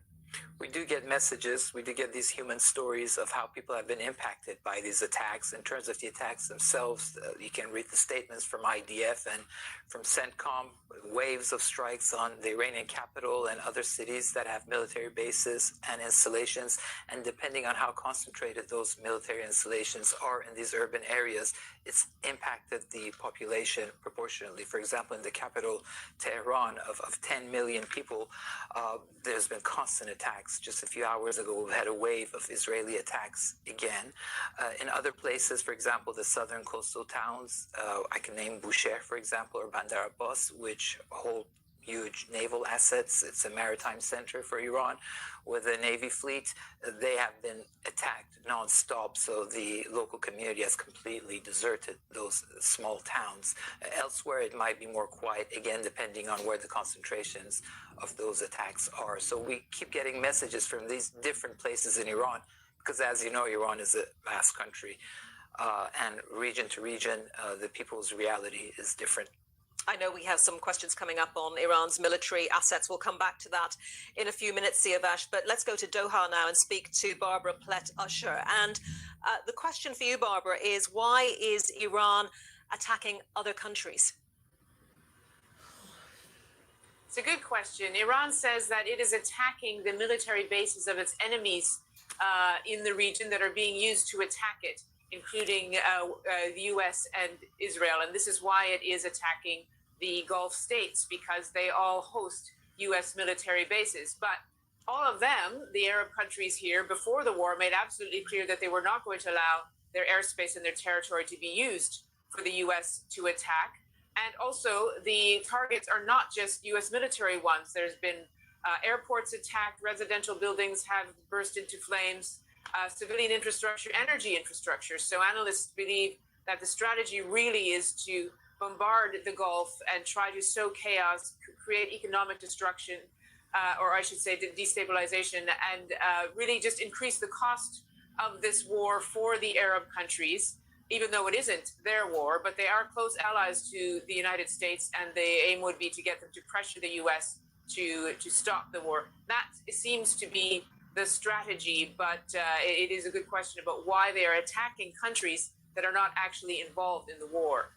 Barbara, I'll stay with you for a question on travel following on from that. I'll give you an example of one of the questions we've been getting. This is from David, who's in Sri Lanka and has a flight on Friday which is supposed to stop over in Abu Dhabi, wondering if that flight is likely to go ahead, and if there is a stopover, will it be somewhere other than Abu Dhabi? So these are the kinds of questions we're getting from people wondering how on earth they're going to get back home. So what is the latest on travel as far as you're able to establish?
Hi, Serena. Long time no see.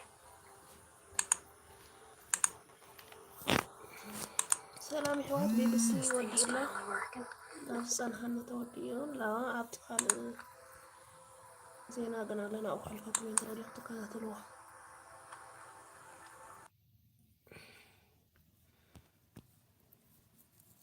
الفرقاط دينا التي كان على متنها نحو 130 بحارة.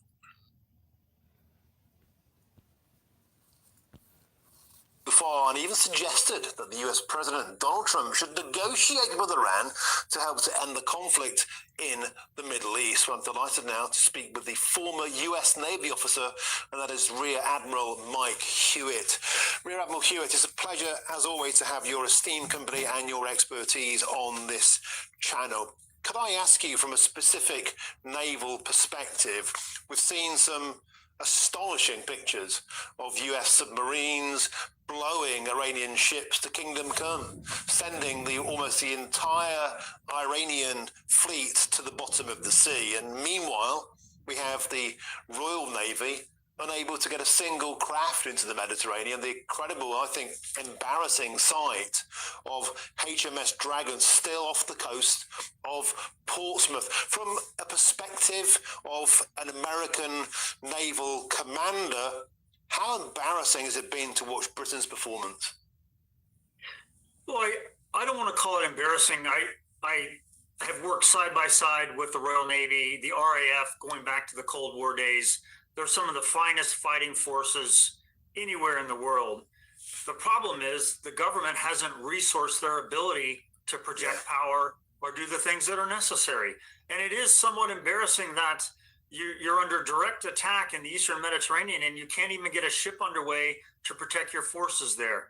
I also think that it is very difficult when a leader tells the adversary what he won't do, a la Joe Biden or a la Keir Starmer. When you say, I am not going to get involved in this conflict with Iran, yet I don't want them to have a nuclear weapon, you simply can't have it both ways. And what President Trump has done and laid out a very articulate plan and a compelling argument for taking out Iran's nuclear program, preventing them from projecting power internationally, decapitating the proxy networks, and then to be concerned that your British citizens may be in harm's way and you can't even muster the strength to get them home. It really is confusing, and I do think that it is somewhat embarrassing. And Mike Hewitt, it's important to point out, I had Tom Sharp, OBE, on my show yesterday. He's a former Royal Navy officer, commanded 4 different warships over 27 years, and he was resolute that the Royal Navy fighters, these sailors, that they want to be out there. They want to be deployed. They want to do their job. This is not a criticism of the serving force. It's a political failure, is it not? It is a political failure in that if you want to project power and you want to be internationally recognized, and again, if you want a defensive force that protects the homeland and that's it, then go ahead and resource that. But that is simply not the case with the Royal Navy and the Royal Air Force, some of the finest fighters in the world. And I would really argue that the UK needs to resource the ends and the ways and the means to project power forward, to be a leader in NATO, and frankly, join the U.S. side by side in common interest. And Mike Hewitt, when you look back at your time fighting alongside the Royal Navy, the Royal Air Force, you clearly have a great amount of respect and pride about that. Looking forward, do you see Britain's role on the world stage, particularly in terms of the special relationship, do you see our role waning away? It's up to the UK. I know the president believes in the special relationship. I know he actually respects Keir Starmer and his thoughts. The president is very bipartisan on this. What I would like to see is the UK step up, become the UK of the 20th century, frankly. The world is looking for the UK's leadership. And I will add to that in many places, such as the Middle East, Africa, the UK actually has a stronger, more historic relationship with those countries than even we do. So as we move from conflict to peace to economic entanglement, the UK could really be a leader in stability and long-term growth that is mutually beneficial to both of our countries. You know, I think a lot of people in this country long for the days of Rule Britannia and to fight alongside our American brothers. Our bond of blood, our bond of history, I think a lot of people seem to be forgetting that, President. I want to thank you for your time, as ever. Thank you for your service. Former US Navy officer, Rear Admiral Mike Hewitt. It's always a pleasure to have your company. God bless. Thanks for joining us today on GB News. Don't go anywhere, because up next is Jubes and Co, of course, the queen of primetime debate. 6 p.m. is the hour it approaches. I just want to sign off by saying I can't believe that we're thinking about giving away £40,000 tax-free to people who come here illegally. That's 21 months' salary. Incredible. Anyway, up next is Jubes and Co, the queen of primetime debate. Jubes, what's on your menu? Well, you can't believe it, Martin. I can assure you, nor can I. I don't know what goes on in this country, so you can break into this country illegally, have no legal right to be here, and instead of throwing the book at you and enforcing the law, we'll throw cash at you instead. What a jerk. Also, coming up in a few minutes, our Defence Secretary will be giving an update as to our position now. You won't want to miss that. I'll see you in a sec.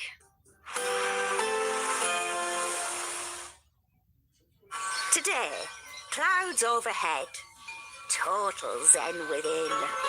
Box Solar sponsors the weather on GB News.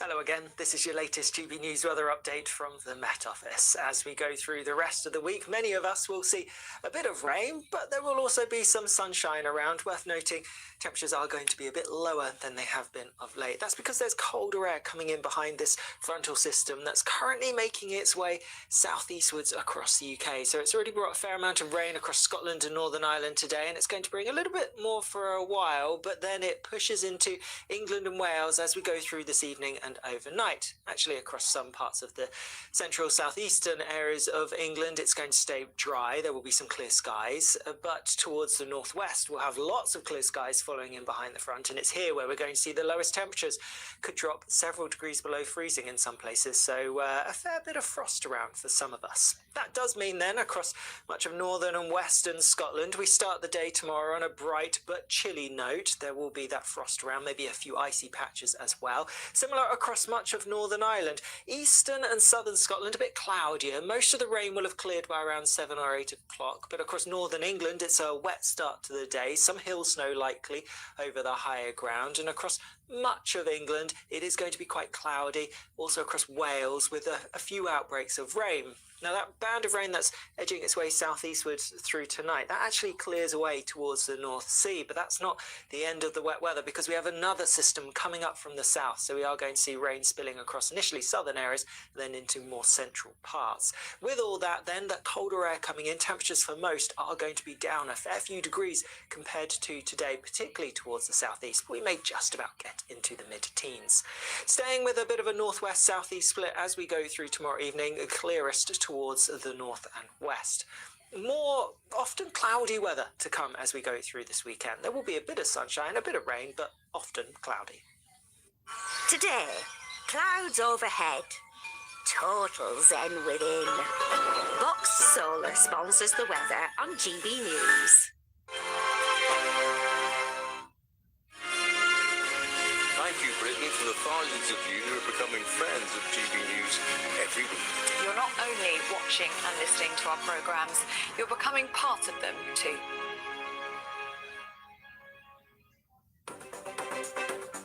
Good evening. This is the latest AI travel news from gbnews.com. The A9 northbound at Broxton towards Inveralmond is partially blocked by a broken down vehicle. On the A470 northbound from Corriton to Nantgarw, expect congestion. On the M67 eastbound between Junction 3 and Junction 4, there are 10-minute delays with queues building.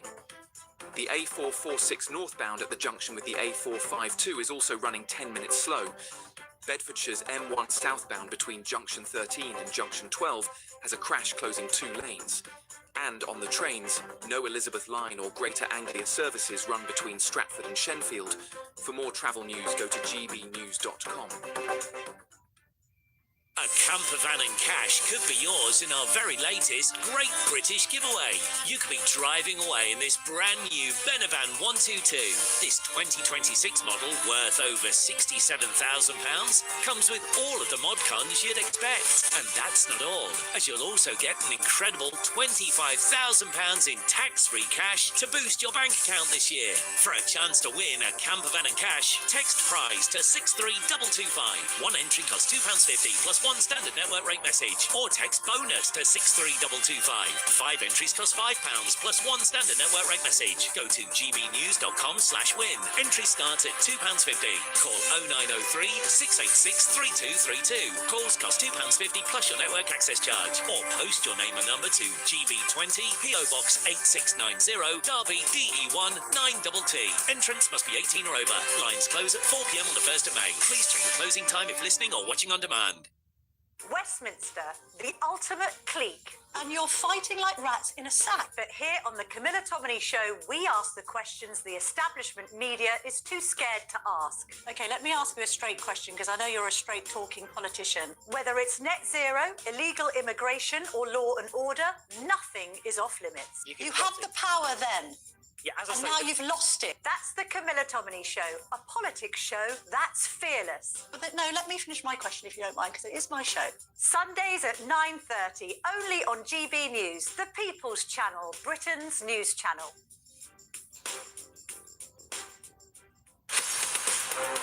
In the GB newsroom, we bring you the news as it happens. With our team of dedicated journalists across the UK, we're ready to keep you up to date with what's happening every half an hour, every single day. Bulletins here on GB News, the People's Channel, Britain's news channel.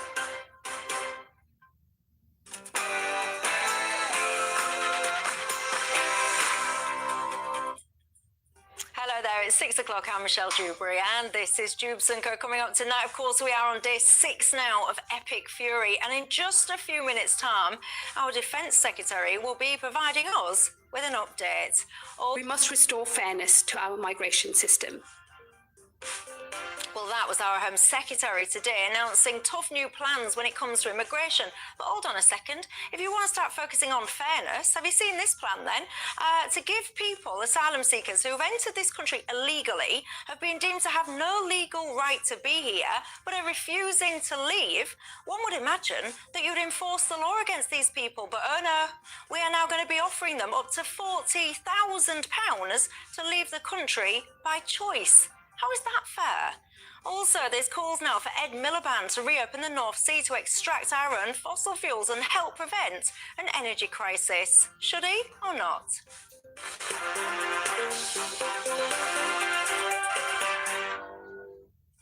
All of that and so much more. My panel tonight keeping me company, the former editor of The Sun, Kelvin McKenzie, and alongside him, I've got the co-founder of Navarro Media, Aaron Bastani. But first up, let's give you your 6 o'clock news headlines.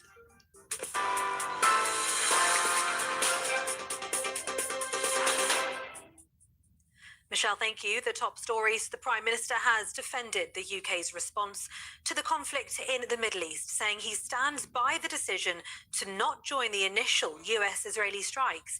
At a press conference today, the Prime Minister also said 4 extra British Typhoon fighter jets are being deployed to Qatar amid the conflict. RAF fighter planes were in action again last night, shooting down drones. It comes amid criticism of the UK's response from the UAE, Cyprus and Bahrain, in addition to the US. Conservative leader Kemi Badenoch has called on the Prime Minister to act in our national interest, saying he's doing too little too late. Meanwhile, HMS Dragon, the British warship being prepared to protect a UK military base in Cyprus, remains in Portsmouth and won't set sail until next week. Sirens are sounding there. Meanwhile, the Prime Minister told a press conference today that the government charter flight to Britain has taken off from Oman. It had been due to take off last night. There were jubilant scenes in Dublin as well this morning as passengers returned home on the first flight from Dubai to Ireland since the conflict began. 138,000 British people have registered interest in being helped to leave the region. Well, Israel and Iran have launched fresh strikes on day 6 of the conflict. The IDF saying its air force struck Iranian terror regime targets in Tehran for the second time today. This is the 13th wave of strikes on Tehran since Operation Roaring Lion began. The IDF also hit Hezbollah targets in Beirut and southern Lebanon. Authorities there say 3 people were killed yesterday, 6 injured. Meanwhile, the Israeli military says it has identified more missiles launched towards the country from Iran this afternoon, after overnight air raid sirens were heard in Tel Aviv and Jerusalem.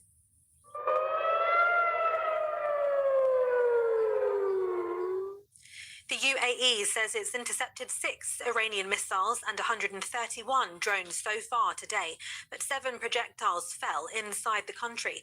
And the Azerbaijani president has ordered his armed forces to prepare for the highest level of combat readiness after 2 Iranian drones struck a region near the border, injuring 2 people. It came just hours after the US Senate voted against a measure that would have limited Donald Trump's ability to order more military action in Iran. We're going to continue to do well. We have the greatest military in the world by far. We're in a very strong position now, and their leadership is just rapidly going. Everybody that seems to want to be a leader, they end up dead. In other news, families of failed asylum seekers will be offered up to £40,000 to leave the UK under new government plans. Migrants who leave the UK within 7 days will receive payments of £10,000 per person, capped at 4 per family. The government says the payments will not act as a pull factor because it costs more to get here in the first place. Well, it comes as the Foreign Secretary has announced those with a criminal record will be refused entry to the UK or have their visas cancelled, regardless of when the crime took place. Shabana Mahmood added asylum seekers who break the law or work illegally will be thrown out of government-funded accommodation. Taxpayer-funded accommodation will be reserved for those who have no right to work and will otherwise be destitute. Just as for any British citizen, rights must come with responsibilities, and British taxpayers cannot be expected to fund the lives of those who refuse to meet them.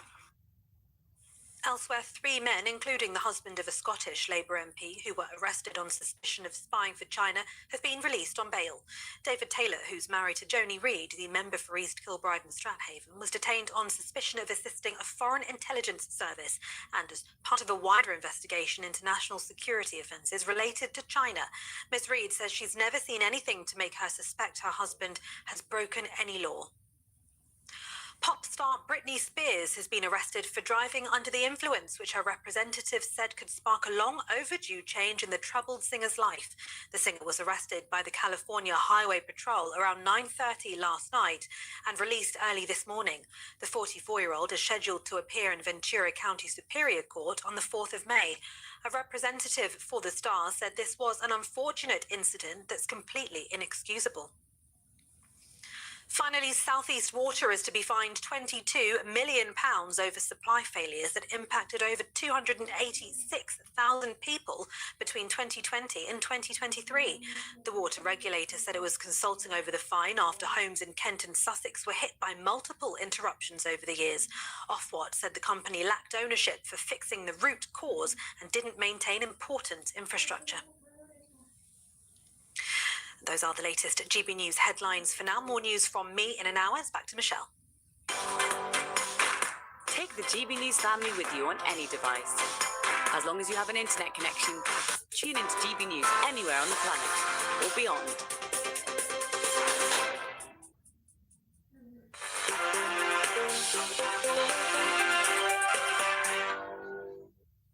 Thank you very much for that, Tatiana. Hello, good evening to each and every single one of you. My name's Michelle Dewberry. This is Jubes & Co, keeping you company until 7 o'clock tonight. You know, just off the back of those headlines as well, I do just want to point out to you that a 15-year-old boy, as we sit here discussing world affairs, a 15-year-old boy is currently in hospital having been stabbed at school in Nottinghamshire. What do you think, ladies and gents? This country never used to be like this, did it? Absolutely appalling. Really concerns me as well as as a mum, and I really am sending my love to that young boy and, of course, all of his family. Alongside me until 7 o'clock tonight, I've got the former editor of The Sun, Kelvin McKenzie. Alongside him, co-founder of Novara Media, Aaron Bastani. Good evening, gents. You're both very welcome tonight. As I reach and every single one of you at home, join the conversation in all the usual ways. Email me, gbviews@gbnews.com. Go to the website, gbnews.com/yoursay. Of course, you can get me on Twitter, X, whatever it is that you want to call it. But of course, the big news today, we've seen our Prime Minister addressing the nation, giving his update on that situation in Iran. Operation Epic Fury on day 6 now, of course. Well, without further ado, the Defence Secretary, John Healey, has just given us this update. I've wanted to speak to some of the great British forces we've got in this base. More than 400 extra air defence personnel here, keeping our Brits safe, keeping the island safe, but also helping keep allies in the wider Middle East safe. And we're flying from day one fast jets out of this base. We've got more fast jets in Cyprus than any other nation, and we're playing a big part in helping defend this part of the world. One of the criticisms of you and of the country generally has been that we've been too slow on this, that the French and the Greeks have managed to get reinforcements here before we have. What do you say to that? Well, weeks ahead of the conflict, not just after it started, I strengthened the defences in Qatar and in Cyprus here. More fast jets, new radar systems, air defence systems that were in place before the strikes started, and importantly before the Iranian retaliation started as well. But we will adjust the action needed, both to keep our Brits safe, our bases safe, and our allies safe. One of the criticisms here is that it's going to take a couple of weeks before HMS Dragon gets here. What do you say to those who say we should be quicker, given that the French and the Greeks already have reinforcements here? I'd say it's welcome that the Greeks, the French, the Germans are starting to send ships into this area. Weeks ago, we had extra planes able to fly sorties from day one of the conflict to defend Cyprus, to defend our forces here, but also to help defend allies. And we're now today sending in the top air defence planners from the UK. They'll work along the side the US, and those other nations now starting to put their ships and their systems into the area to make sure that we strengthen together the defence of Cyprus, the defence of our citizens here, but also we're able to defend the wider partners in the Middle East. Defence Secretary, thank you very much for your time. Well, there you go. That's our Defence Secretary, John Healey, there, coming from Cyprus, of course. Aaron Bastani, this is the second update we've had today. We've had, of course, the Prime Minister at about 2 o'clock, I think it was this afternoon. There's been so much criticism levelled at our government about whether or not they are moving fast enough, whether or not they're moving in the right direction. Our government now obviously trying to get on the front foot and try and bat off some of that criticism. Where are you on it? Well, I have to say, a lot of people were talking about John Healey being a potential replacement for Keir Starmer as Prime Minister of this country, and just hearing him speak, I don't think that would be a potentially wise choice. Not particularly impressive. It's just as a human being representing the country. In terms of the government, on the one hand, I do feel somewhat sorry for them because they've been entirely blindsided by this. Having a major naval presence in the Eastern Mediterranean is not something that they were thinking about. But of course, it's happened. I suppose I would shift the question somewhat and say, well, why didn't Netanyahu telegraph this and Israel and Tel Aviv? Why didn't they telegraph this to us? We're meant to be their allies. If they genuinely didn't know that this was going to happen, it's explicable. But of course, what they would say is we have invested a great deal of money into our military, into our defence, after 20 years of underfunding, which is objectively true. But that focus is on Ukraine, it's on European defence. It's certainly not on the Eastern Mediterranean. It's certainly not in West Asia. We have to decide. This is not a conflict in our national interest, whereas Ukraine, I think, really is. I mean, some people actually think this is a conflict in our national interest. They feel that very, very strongly. I mean, I know you've got family that are Iranian. Many people watching this programme tonight, they feel that the Iranian regime in particular was a threat to the UK. I mean, let alone what it was doing to its own people, many would argue, in Iran. Many people watching this would say, actually, this was a point of national security and that we should have been more front-footed on this. Well, I've got a few friends in the UAE and Qatar, and none of them are saying that. None of them are grateful for this kicking off, and a lot of them are blaming the Israelis, and they're not particularly left-wing, any of them. So I would respond and say, actually, what we're looking at here, potentially millions of displaced people, a global spike in energy prices, is going to really harm this country. It's absolutely true that Iran was a source of instability in the region, 100%, since the early 1980s. They were blowing up people in Lebanon and all around the place, actually also beyond the region, places like Argentina and whatnot. Is this the way to deal with it, is the question, creating millions of refugees, energy spikes? Is there a plan to replace this government? I mean, I don't see it. And Michelle, let me say this, I've never wanted to be wrong more. I've never wanted to be wrong more in my entire life. I don't see how they're going to get rid of the Islamic Republic like this. I don't see the plan to take on the IRGC. Very, very, very ideologically committed, you know, well-resourced, well-trained people who believe in the concept of martyrdom. Show me how you're going to defeat them, and I'll maybe be persuaded, but I've not seen a plan. And like I say, I've never wanted to be more wrong, because I've not gone to that country for 20 years. I can't go. I've never wanted to be more wrong. Kevin McKenzie? Well, I am absolutely delighted that Starmer shows who he is, really. If he doesn't understand that Iran having a nuclear warhead is a danger not only to the survival, after all, the number one policy that has survived every nutcase that has run Iran is the wiping out of Israel.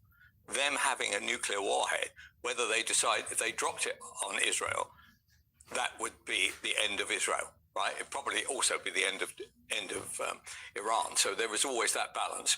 But actually, I think he makes a fool of himself, Starmer, that he doesn't understand that at some stage, so the Ukraine, which I'm wholly in favour of, we give loads of arms to.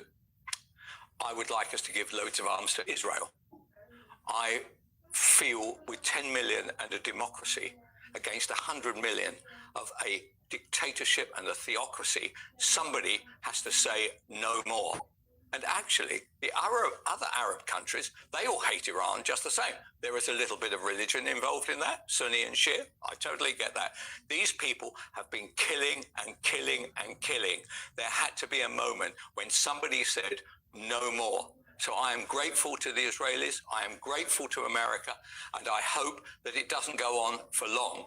But even if it goes on for long, this is a price worth paying. The idea of an Ayatollah, somebody totally committed to wiping out an entire nation and an entire people, is allowed to have a nuclear warhead, is a moment where we should stand up and say, we're taking you on, mate. We're taking you on.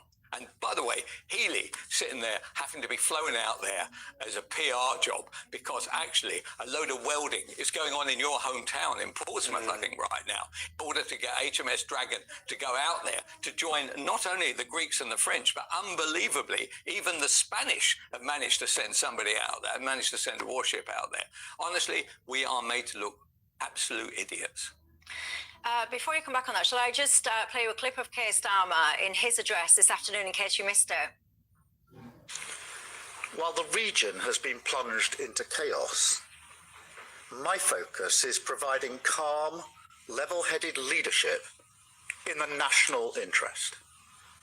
That means deploying our military and diplomatic strength to protect our people. And it means having the strength to stand firm by our values and our principles, no matter the pressure to do otherwise. One of my viewers called Penny, she's been in touch and said, I never thought I would say this, but I am currently ashamed to be British. President Trump, says Brian, believes in Great Britain, but clearly not in Keir Starmer's Britain. Aaron, what do you say about some of the things that Kelvin was just pointing out there? So, I think obviously people are going to say Israel has a right to exist, doesn't Iran? If this ends up like Syria or Afghanistan and it's balkanized, somewhere between Syria and Yugoslavia, 10 million people have to come to Europe, the country doesn't exist anymore. I mean, doesn't Iran have a right to exist? And that's the question we're going to have to ask each other. In terms of the situation, I think what happened is utterly ridiculous and stupid. I'll tell you why. What are you talking about? What? This whole intervention, right. Epic fury. Khamenei was 86. He had cancer. He had the use of one arm Every Iranian I've spoken to, whether they supported the regime or few support it over here, obviously, or but didn't want regime change because they thought it might be too bloody, or wanted regime change, pretty much everybody said when that guy dies, there'll be some kind of opening. Whether or not it involves some kind of foreign intervention, there could be a major succession crisis. That's what everybody said. And it's one of the reasons why people thought there wouldn't be this kind of conflict while he was alive. So they kill an 86-year-old man. In the last 2 years, Israel, to a far greater extent than anybody predicted, has degraded Iran's proxies in the region. Hezbollah, particularly. The sanctions have destroyed Iran's economy, particularly really since 2012 when they sanctioned the central bank. Iran's economy has been destroyed. So you've got an aging leader who's close to death and has cancer. You have an economy in the mire. You've degraded their proxies. I think about all of that and just conclude, be patient. You're going to get what you want. And what they've actually done, I believe, is make the same mistake that the Americans made in 1980 by supporting Saddam Hussein in the Iran-Iraq war. That war bought the Islamic Republic maybe an extra 20, 30 years. They've done the exact same thing with this. Kevin? Well, I think what we have to look to... I was listening to President Herzog on, regrettably, the BBC the other day got a shocking turning over by a lady on the Today programme. And the point he was making was that they kept on saying that their ability to make a nuclear bomb was not happening. That's the PR on it. What Herzog was saying is actually they were simply lying their heads off, and at any moment that was likely to happen. I go back to my initial thought. He may be 86. He could have lived to 96. Rupert Murdoch's 95, and he's had a few health issues. Nobody can tell when somebody's going to cark it, and nor can you tell, actually, that under the Iranian system, they knew that they were going to be in trouble, and each one of those leaders, of those 49 who were blitzed the other day, right, each of them had another 4 that was going to take their place. So they all knew that the end was going to come. And actually, it has come, and I'm delighted. So now we've got to find out, of those that are left behind, are they prepared to do a deal? Why don't they just simply say, we're not going to have a nuclear warhead, and by the way, we're not going to have long-range ballistic missiles? Why not just say that? What is wrong with everybody that they have to say, actually, do you know what? We want a nuclear warhead because we want to bomb the hell out of Israel. That is their only major ongoing policy in Iran, and it has been since 1979. You know, you say the Ayatollah is 80-odd, is potentially on his way out health-wise and all the rest of it. This guy rose to power chanting death to America. So if you're on your way out of this world, you could be forgiven if you're the likes of Donald Trump for sitting there and thinking, or if you're the likes of Netanyahu or whatever, thinking, right, this guy is on his final season, if you would like. So what is to stop this guy going all out? He's not yet achieved his death to the West mission. He's not dead, you know, killed America. What's to stop him then going, right, one last roll of the dice, nothing else to lose, bang? Well, my first response to that would be Iran's response to all of this has become exponentially more aggressive since he's been killed. And I think that confirms something which many observers have said for a few years now, really since 2020. He had a mantra of what was called strategic patience, and senior elements in the Iranian military, specifically the Revolutionary Guard, had had enough. And with him gone, the gloves are off. And actually, it's completely incoherent in ways. Today, they hit Azerbaijan, for instance. So I don't buy that. I'd also add one more thing. Killing him was a gift. Martyrdom is central to Shi'ism. Google the Battle of Karbala.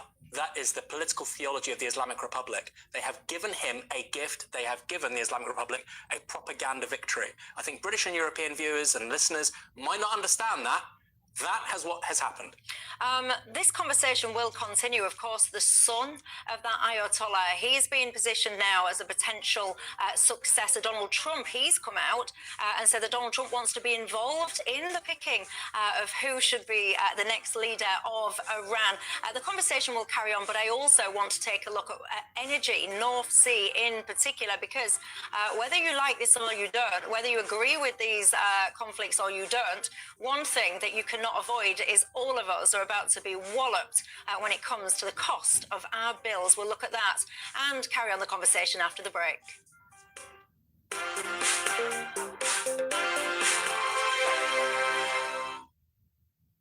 Westminster's full of talk, but out here, it's the real world. Am I allowed to talk now? No, that's it. This is where it matters. Real people and real lives. That's what politics is all about. In fact, this Trump made a good start. No. Straight answers, no spin, and just a couple of pints. How many fingers have I got up? About 10. So join me for Lee Anderson's Real World every Friday at 7 p.m. only on GB News. The People's Channel, Britain's news channel.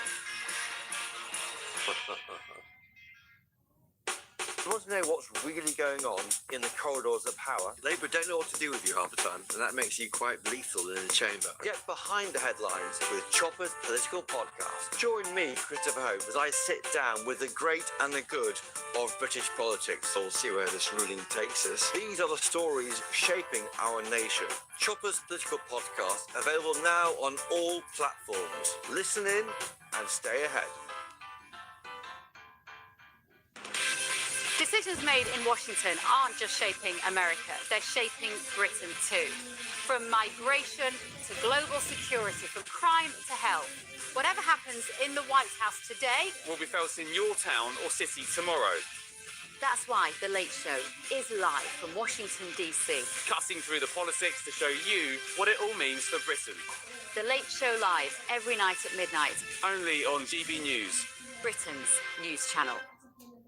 Exciting news. Every Friday, my Patrick Christie's Tonight Show is going to have a twist to it. We're welcoming some special guests. You. That's right. On Fridays, I'm going to be doing my show in front of a live studio audience because this show is about you and what you have to say. It's going to be the same big debates, same big topics, same big opinions. But every Friday night at 9 p.m, you are invited to come on down to Patrick Christie's Tonight and be a part of the action. Only on GB News, the People's Channel, Britain's news channel. 5 hosts, 5 opinions, 5 fearless debates, 5 unfiltered takes on the day's news. 5 reasons not to be anywhere else on Saturday night. This is the Saturday 5. You got me. You got me good there. Britain's biggest Saturday night TV show. It's not a bad brand. Yeah. Uncensored. Very, very racy tonight. On the unpredictable. What did she say? Can you translate it for us? And always entertaining. And how can a country go from being led by William Wallace Saturday nights from 6 p.m. only on GB News, the People's Channel. Britain's news channel. You're going to want to stay tuned, trust me. Britain deserves a newsroom that puts the facts and your voice first. Well, and that's what you get on GB News. Lively debates, lively conversation. And we're not afraid to hold power to account. And each other. So join me, Andrew Pierce. And me, Miriam Cates, for Britain's Newsroom, weekdays from 9:30 on GB News.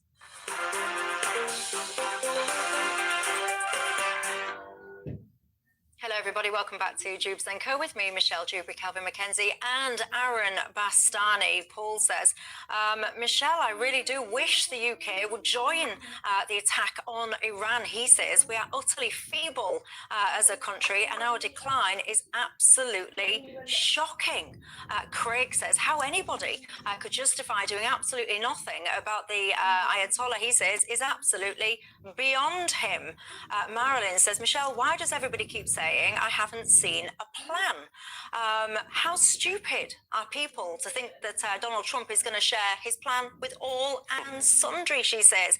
Anyway, look, one of the things that we can be damn sure of, actually, is that all of this mess is going to have an impact when it comes to energy bills. Well, now, the boss of Octopus Energy, Britain's biggest gas and energy supplier, has called on Ed Miliband, he says, to reopen the North Sea. It's all about trying to strengthen energy supplies. Let's just cut straight to the chase. I'm joined by writer and columnist Ross Clark. Good evening to you, Ross. I've read your book, by the way, Not Zero. I think it's a fantastic book. I recommend it to all. But you tell me, do you think it is time that we open the North Sea in this way or not? Yes, Ed Miliband was quite wrong to deny new licenses for new oil and gas extraction in the first place. He's for the first time last year, for the first time since the 1960s, no new oil or gas well was drilled in the North Sea. Whereas just across the boundary of the North Sea, Norway are still continuing to exploit their reserves. And what are we doing? We're importing gas from Norway. So we're, Ed Miliband has this sort of great ambition to decarbonize Britain by closing down fossil fuel industry. It's an industry of the past, he maintains. But at the same time, we're importing it from Norway. But even Ed Miliband accepts that we are going to be dependent on gas and oil for quite a time to come.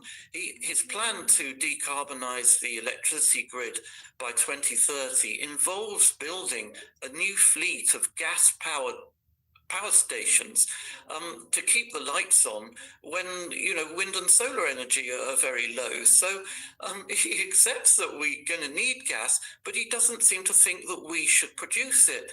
And this week we've just we've been thumped by what a silly policy this is, because we are now going to face a huge hike in gas prices thanks to the Middle East, Qatar shutting down its gas production. It produces 1/5 of the liquefied natural gas in the world that we rely on to keep our power stations going. You see, Ed Miliband, you perhaps will have seen this. He says that whilst the North Sea will continue to play an important role in our energy mix, he says new exploration licenses won't take a penny off our bills. What do you say back to that? Well, this is Ed Miliband keeps saying this. He says, well, look, oil and gas are, they're priced international. It's a global market, so they just get sold off at the global prices. And it's just fundamentally untrue. How does he square his claim with the fact that in the US, where they produce all the gas they need thanks to fracking of shale gas, why is it they have gas prices that are 1/3 of the level that UK consumers and UK industries have to pay? The reason for that is because Ed Miliband is totally wrong to say there is one global price for gas. There isn't.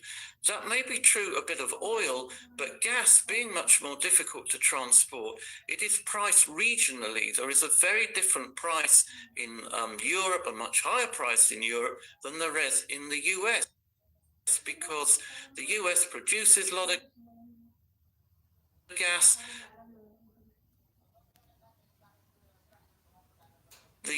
Europe has to import a lot of gas, and that is why our gas prices are so high. The transport of gas is very expensive. We're importing increasing amounts of it in liquefied form. You have to first liquefy it, then you have to regasify it.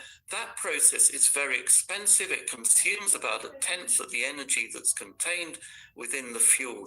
So if we were producing gas on our own shores, the North Sea, or fracking wells onshore, we would have much lower gas prices, as they do in the US. Interesting stuff. That's writer and columnist Ross Clack there. Thank you very much for joining us and giving us your perspective. I've got to tell you as well, ladies and gents, I do recommend his book, Not So. It's very good. I almost called you Kiss. I almost turned to you and said, Keir Starmer, what do you think? I don't know what's coming over me. Right, the similarities are clearly immense. But Kelvin McKenzie, what do you think? Well, I vaguely know Greg Jackson. Done a fantastic job, by the way. Fantastic job. Created a £7-8 billion company, literally out of an idea, basically. So he is a massive greener.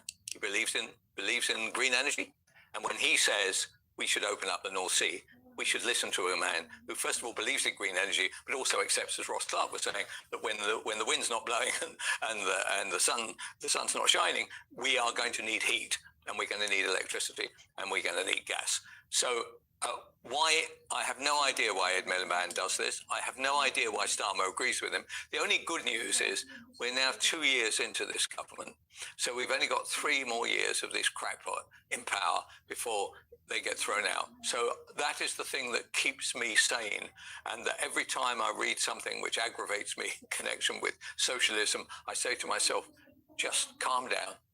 It will pass. And actually, we will then have a government who will actually make sensible decisions like, yes, let's go for green, And yes, let's keep the oil and gas flowing in our country. We've got loads of it. And as Ross Clark says, there's a line where Norway is sending it to us and we're not even bothering to take it out of the North Sea ourselves. It is ludicrous. Aaron Bastani? So Norway is really fascinating because you have a country where I think 70% of new cars are electric cars, which of course really is bolstering their green credentials. But as you've said, they are still extracting a ton of natural gas. That's where they make their money. Well, quite, and it's paying for pensions and all manner of things for decades, maybe even centuries to come. Their National Sovereign Wealth Fund is so big. So I don't buy the argument that more gas would necessarily reduce the price substantially, but I think it would a little bit. I think that's true. That's basic supply and demand, though. It would a little bit. No, his point about, the transport costs are very high, it probably would have some minimal impact on prices, 100%, I believe that. I mean, how big that is, we don't know. But the idea that all of a sudden we'd have American-style gas prices, where it's one-third what it presently is here, I don't think that's accurate. He also didn't indicate that, to be clear. But some people have said that. I think, for me, red lines are coal and fracking. And that's not even necessarily because of climate reasons. Fracking, people just don't like it. It's not reliable. You had it in Lancashire, had to stop because residents there just didn't want to deal with the earthquakes and whatnot. But I think it is sensible to build nuclear technology, nuclear reactors, look at hydrogen, wind, solar, and have a bit of gas in the mix. I'm not opposed to it. And I think what the gentleman said from Octopus is perfectly reasonable. I do get worried when people start throwing in, because that is sensible, that is pragmatic. I do get worried when people start saying, oh, let's do fracking as well. Yeah. We was talking about fracking the other day, and one of the viewers, and forgive me because I can't actually remember your name now, but you will remember who you are. You got in touch with me and you said to me, Michelle, it always frustrates me when you talk about fracking and then your panel, so everyone's against it. She was telling me that her and a great many of her local community were in favour of it. She was explaining to me the amount of activists and protesters that kept getting bussed in to those local areas to show their, their dislike. I'm trying to be polite because the words that she used were not that polite, so I'm trying to use your words and make them suitable for television. So there you go, you'll have strong opinions on all of that, and I can tell you what else you'll have strong opinions on as well. When it comes to our migration policies, Home Secretary Shabana Mahmood, she was speaking out today. She says it's time to make the system fairer. On one hand, yes, high five. On the other hand, though, she talks about giving up to £40,000 to illegal migrants with no right to be here to try to encourage them to go home. What do you make to that?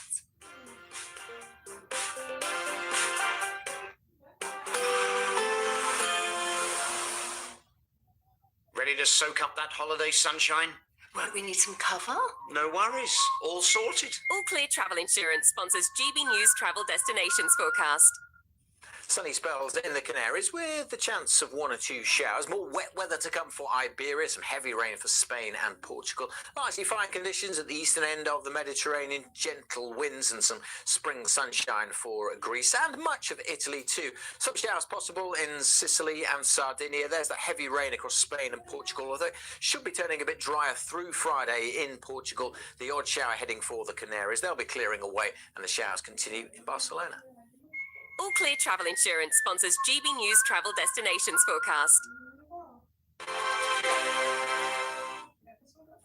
Good evening, I'm here from the Met Office with your GB News weather update. We do have a band of rain making its way southeastwards at the moment. That's going to bring a bit of hill snow across some parts in the north, and we also have colder air coming in behind it. So although it's been very mild indeed, quite warm in the southeast today, it is going to be a fair bit fresher for many of us tomorrow.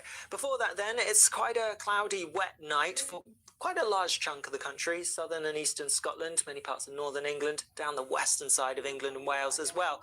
And like I said, some of that rain falling as snow over higher ground. Towards the southeast, staying dry with some clear skies. Also lots of clear skies towards the northwest across much of Scotland and Northern Ireland. And here, a fairly harsh frost for some of us with temperatures dropping with that colder air that's coming through. But we wake up tomorrow morning then with a fair bit of cloud, more cloud than we did this morning across much of England and Wales, just a bit brighter across parts of East Anglia and Kent. A rather wet start across much of northern England, but it's brighter across a large chunk of Scotland and also Northern Ireland. As I mentioned though, there will be some frost, maybe even some icy patches, so do take care first thing tomorrow morning. then through the day, more sunshine to come across Scotland and Northern Ireland. A much brighter, sunnier day than today, but it's a different story for England and Wales. Yes, some of that rain clears away towards the North Sea, but there's more wet weather that comes in from the south, and so many places will have quite a bit of cloud, and there will be some rain at times. Temperatures are going to be lower, like I said, still quite mild towards the southeast, but not as exceptionally so as today, and then a bit fresher towards the northwest. Heading into the weekend, and there's a lot of cloud for a fair amount of us, some persistent rain towards the far northwest, a lot of cloud for many places, just some sunnier weather perhaps across some southern parts of Scotland, the far north of England, and maybe eastern Northern Ireland as well. At the moment, actually, Sunday looks pretty similar, so although there's not a huge amount of rain, it is going to be quite cloudy. Bye-bye. Thank you to our global community for watching and listening to GB News. We're not only the #1 news channel in Britain, we're chosen by you around the world. This is the latest AI travel news from gbnews.com. In Darlington, the A1M southbound at junction 59 is disrupted due to barrier repairs. In Lancashire, the M65 westbound at junction 8 has emergency roadworks with one lane open. In Derbyshire, the M1 northbound between junctions 28 and 29 closes 3 lanes for roadworks. Birmingham's M6 southbound and the Buckinghamshire M40 southbound both have lane closures. In Kent, M25 clockwise roadworks between junctions 31 and 1B affect 3 lanes. Devon's M5 southbound at junction 31 has emergency drain works affecting lanes. For more travel news, go to gbnews.com. GB Loyalty Points is here. They're our way of saying thank you for spending time with GB News. Through commenting on your say, voting in You Decide polls and shaping the debate, you can earn GB Loyalty Points. Unlock rewards, reach milestones and climb leaderboards. Don't just watch our programmes, come and be part of them. Get started by scanning the QR code or go to gbnews.com/loyalty points.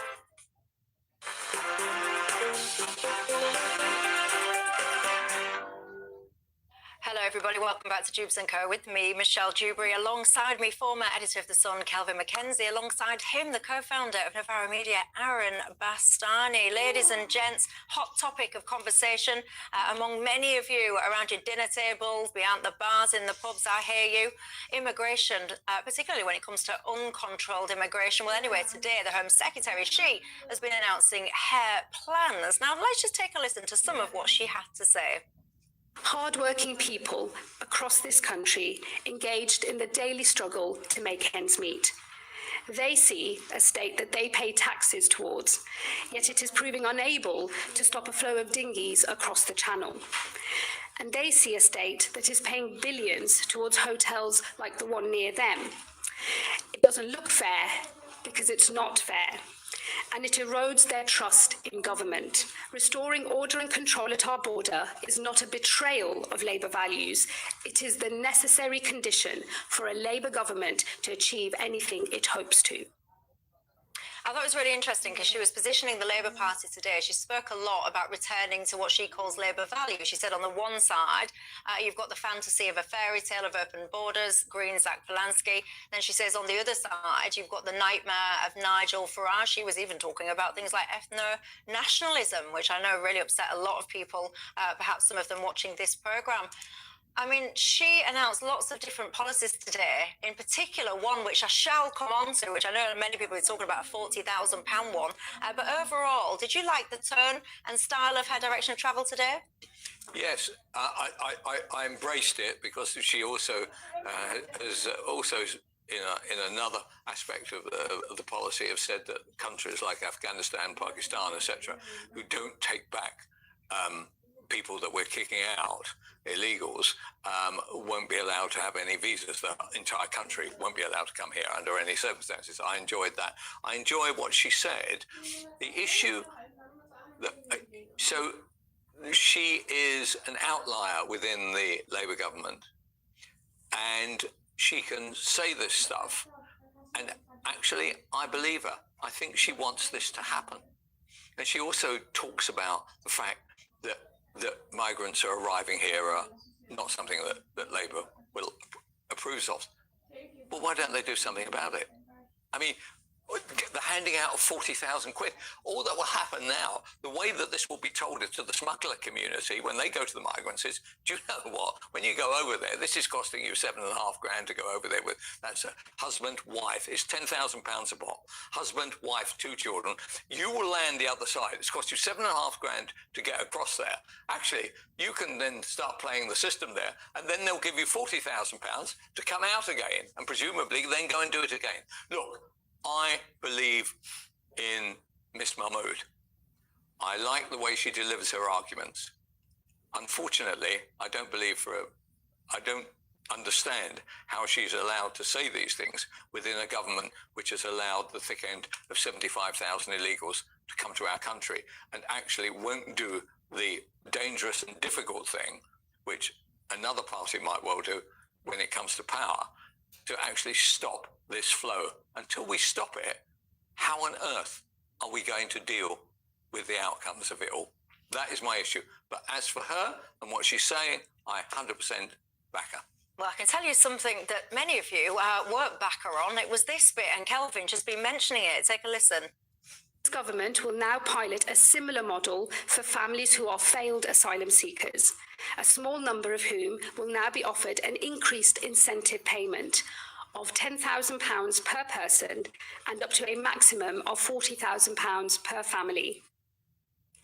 Oh, I can hear you. I can hear you shouting, ladies and gents, at your screens and your radios. Aaron Bastani, what do you make to all this? Well, it's a pilot. I mean, it might work, and that's why it's a pilot, isn't it? I understand why your audience aren't necessarily happy with it, but right now, a family of 4 at taxpayer expense is also very expensive, so you're having to choose between 2 expensive things. I think Kelvin is right, ultimately. It's going to create all sorts of bad incentives. I think that's almost certainly the case, but that's why it's a pilot. I'm happy that Kelvin said he likes her, because she's going to get it in the neck from basically everybody else.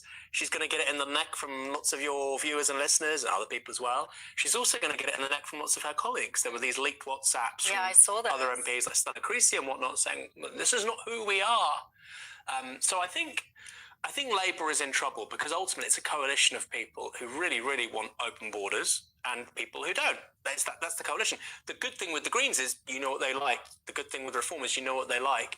Labour, like the Tory party, this huge umbrella of people with very competing aims. I think in a way, I mean, this is something I say often to my colleagues, in a way the Green Party might even help Labour.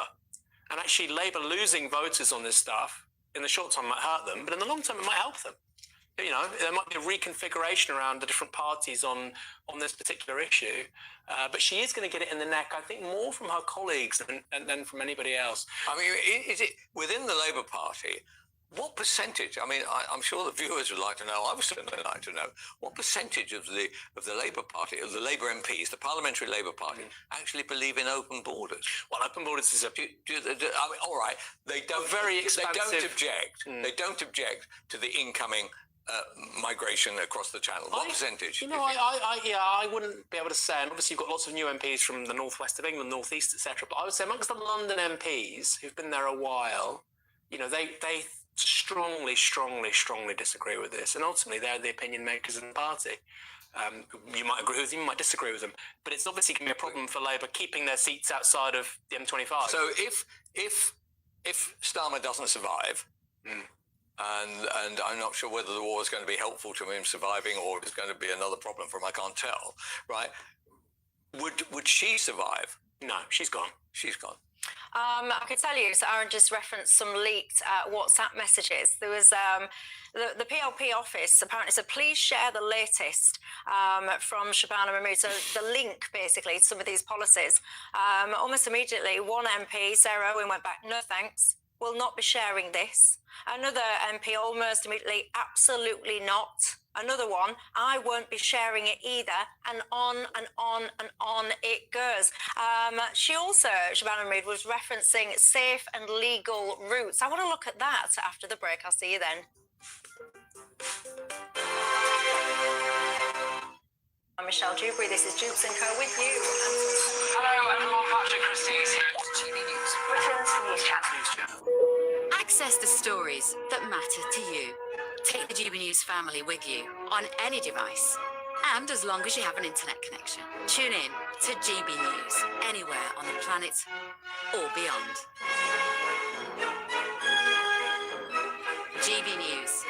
People's Channel, Britain's news channel. Britain deserves a newsroom that puts the facts and your voice first. Well, and that's what you get on GB News. Lively debates, lively conversation. And we're not afraid to hold power to account. And each other. So join me, Andrew Pierce. And me, Miriam Cates, for Britain's Newsroom, weekdays from 9:30 on GB News. Bold. They are under no illusion. Ray, Are you a human trafficker? boundless. I've had enough of the nonsense, and I'm not afraid to say it. Don't get us on the BBC.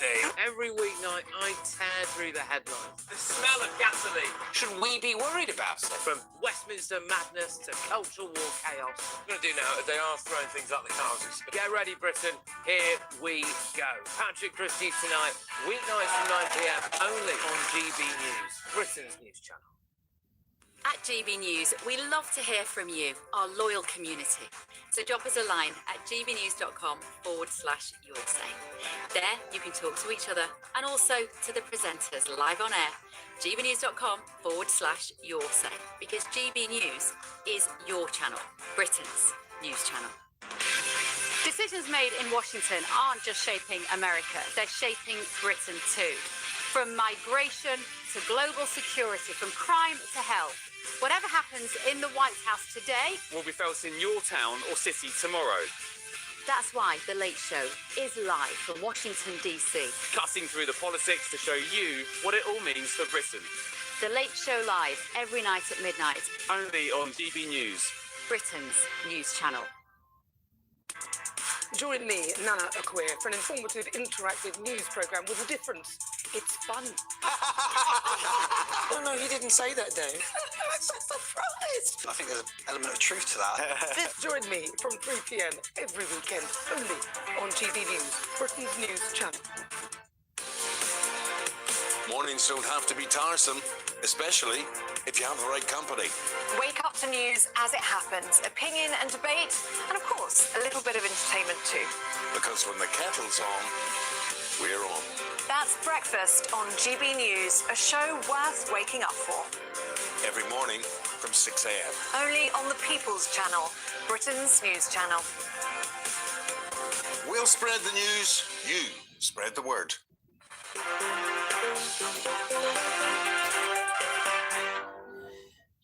Hello, everybody. Welcome back to Jubes and Co-Michelle Jubriar Bastani and Kelvin Mackenzie. We were just talking to you about our Home Secretary. Let's take a listen to something else she was talking about today. We will now open new and safe and legal routes, starting this autumn by opening a new student refugee route, with the first arrivals in autumn 2027. This will be the first of a series of new safe and legal routes, which will include a new work route and the expansion of community sponsorship following the success of the Homes for Ukraine scheme. Kelvin Mackenzie, you said that you were liking what you were hearing from her. Does that include that bit? Well, I'd like to see quite how this is supposed to work out. I am not in favour of one throwaway line, which I did see, but I'm not 100% sure that it's correct, that they were going to allow 28,000 of the migrants to start being given work, right? The thing that concerns me at the moment is that all around me, the people that I see, their children are having challenges, whether they've come through the university or have left school 18 or 16 or whatever. There are whole loads of our children who aren't guaranteed work anymore. I can't remember this for a very, very long time. And I am concerned that people who come from somewhere else are now going to be allowed to compete for the few jobs that belong, that I would hope that our children might be getting primacy for, to be honest. So that concerned me about that. I'm not sure what they mean by this new student route. Aaron, your thoughts on it? You know, I co-founded an organisation called Novara Media, and we'll apply, we'll have jobs go out, and recently, we'll have 500 people applying for a job. Yeah. And you think, wow, people must be so, really want to work here. I'm sure it's the same here at GB News. And then a colleague said to me, no, it's the same at Costa Coffee. Yeah. That's nothing, it's nothing special, it's nothing new. And so this point about there aren't enough jobs even for young people here is really key. And it's a huge problem. Yeah. This £40,000 payment, this is the thing that's really got so many of you talking. The Home Secretary, of course, was talking about she wants the system to be fair. She was also talking about the pace and scale of change, and she was saying that she realises that it makes people scared. One of the things that really struck me is that I'm not sure that she realises it doesn't just make people feel scared. It makes people feel angry. I would say actually it makes people feel absolutely livid. So many of you getting in touch right now, you're telling me that you work for a living, you don't earn £40,000. You feel like they're taking money, well, they are, from your taxes, to paying these people. Aaron Bastani, these are people that entered the country illegally, have been found to have no legal right to be here. They're breaking the law. Shabala Mahmood said that a family of three would cost £158,000 per annum. To look after, so that's why she's using this payment instead. Why?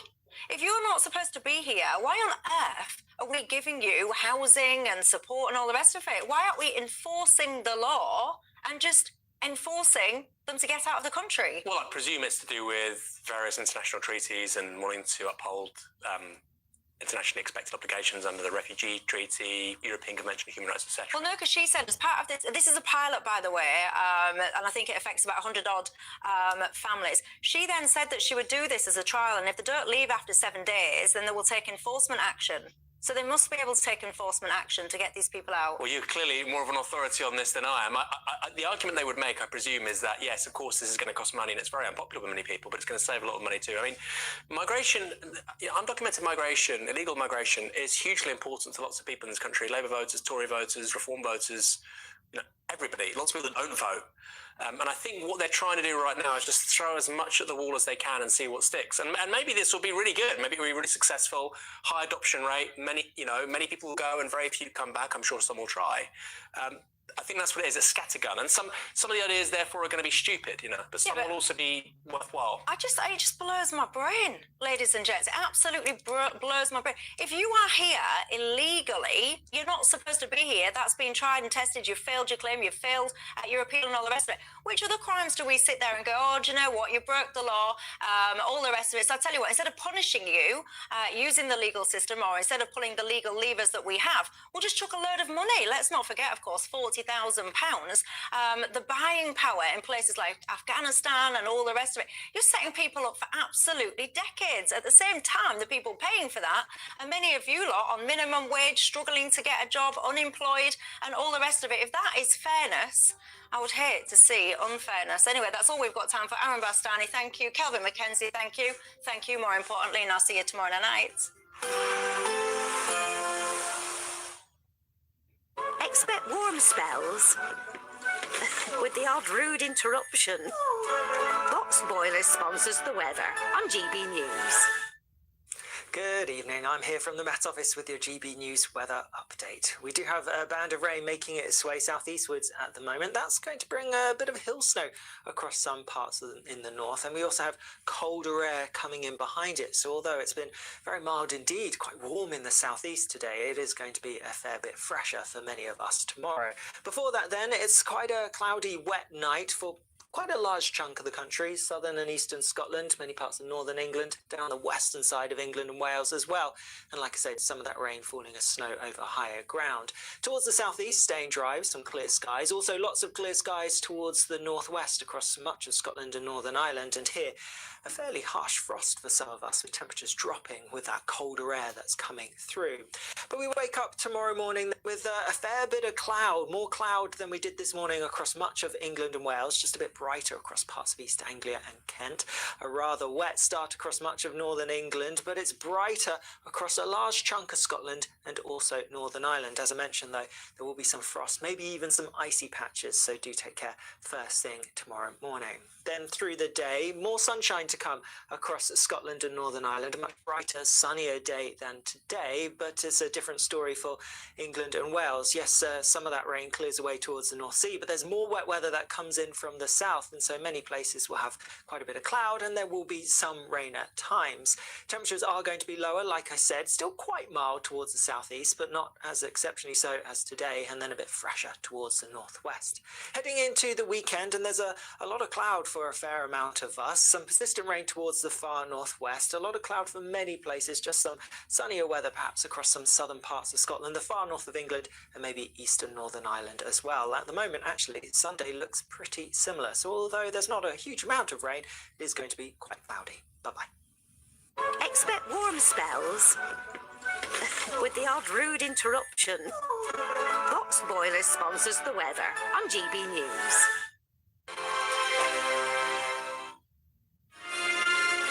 Thank you, Britain, for making GB News Radio such a huge success. Whether you're in the car, on the go, or listening at home, thank you for choosing us as your radio station. Good evening. This is the latest AI travel news from gbnews.com. On the A1 southbound at junction 64 near Gateshead, a crash has 2 lanes closed, normal conditions expected around 8. In Warwickshire, the A446 northbound between the A452 and the M6 is congested, easing after 9. Northamptonshire's M1 southbound between junctions 13 and 12 has 1 lane closed after an accident, clearing before 8. The M3 westbound between junctions 3 and 4 has a lane closed after a crash, also clearing before 8. And on the trains, the Elizabeth line and Greater Anglia have major disruption between Stratford and Shenfield. For more travel news, go to gbnews.com.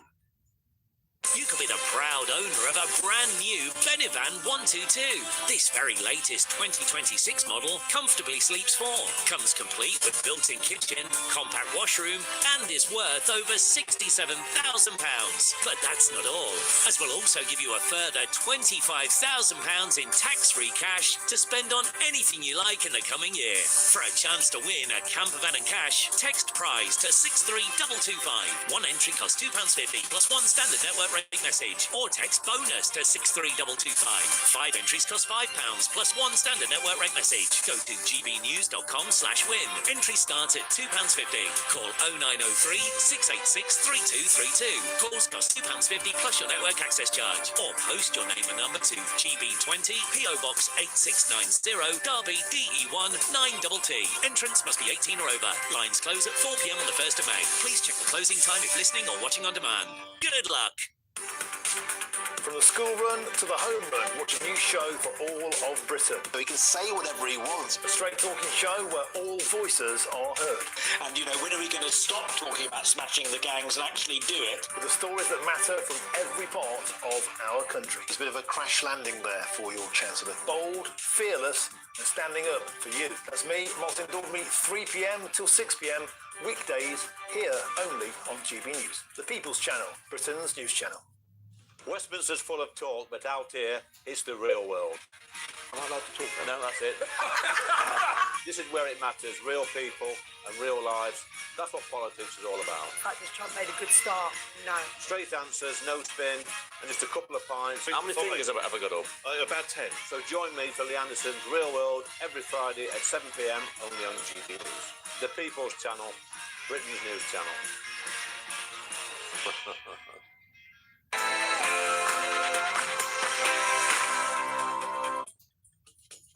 Good evening. Tonight we discuss the Iran latest, and I'm going to ask the question, is our Prime Minister basically a coward? He seems to have fallen out with virtually all of our friends all over the world due to his inaction. Plus, we'll talk grooming gangs. Maggie Oliver, former police officer, joins us tonight. She's just won a very major victory, and she'll be taking the government to judicial review over failing to implement agreements over the grooming gang scandal. Plus, we must talk sectarian Britain and what happened in Gorton and Denton last week and what it means for our democracy.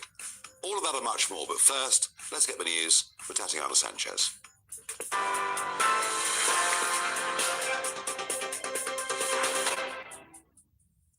Nigel, thank you. The top stories. The Prime Minister has defended the UK's response to the conflict in the Middle East, saying he stands by the decision to not join the initial US-Israeli strikes.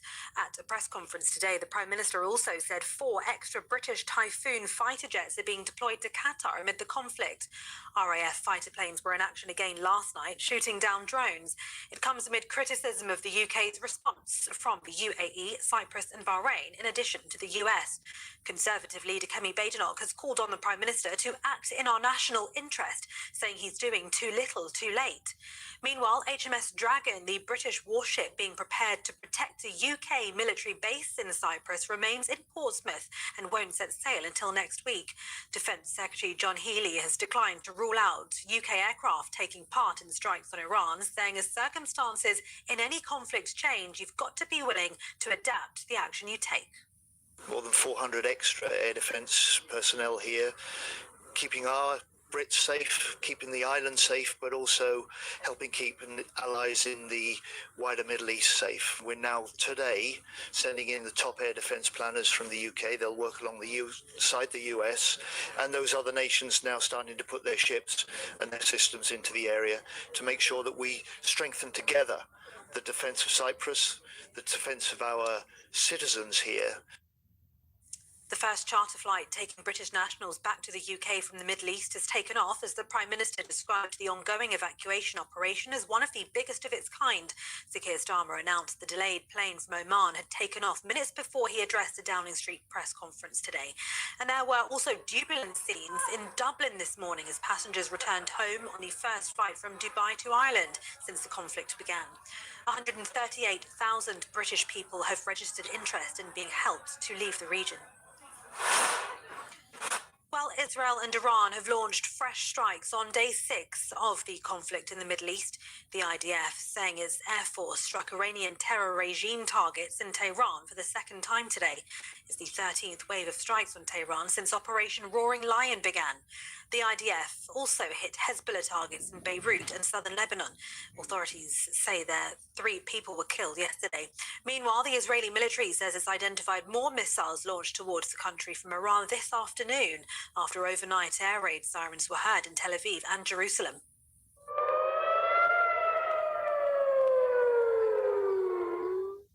The UAE says it's intercepted 6 Iranian missiles and 131 drones so far today, but 7 projectiles fell inside the country.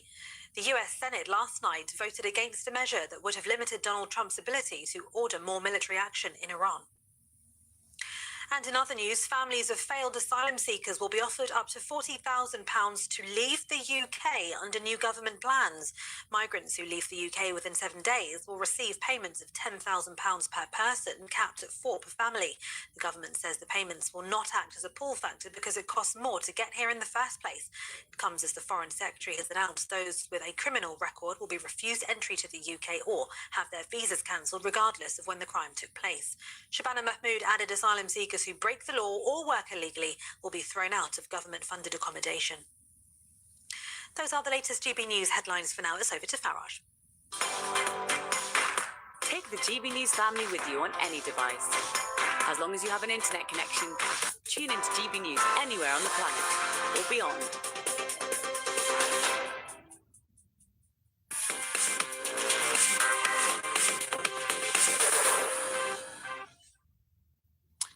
This morning we learned that even Spain have changed their position and are sending a naval vessel to defend Cyprus. So let's work this out. We've got the French, we've got the Greeks, we've now got the Spaniards defending what is British sovereign territory in Cyprus and the Cypriot people.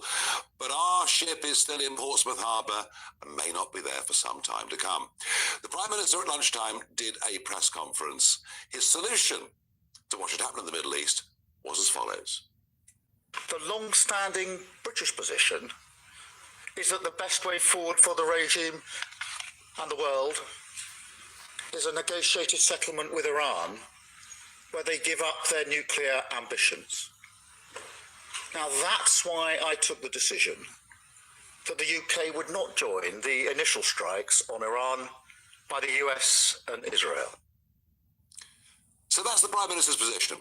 The regime's acceptable provided it gets rid of nuclear weapons. Forget the fact they publicly executed 5,000 gay people. Don't worry about that. Forget the fact that they've sponsored Hamas, Hezbollah, the Houthis over the last decade, and that they were the cause of what happened on the 7th of October, which has had such profound effects around the world, including on the streets of this country and in British politics. I literally find it hard to believe. And if I move on to my next theme, let's go to a comment that was made by Dr. Kouros, the Cypriot High Commissioner to the UK this morning. And this for a High Commissioner is unusual. He said, the French are coming.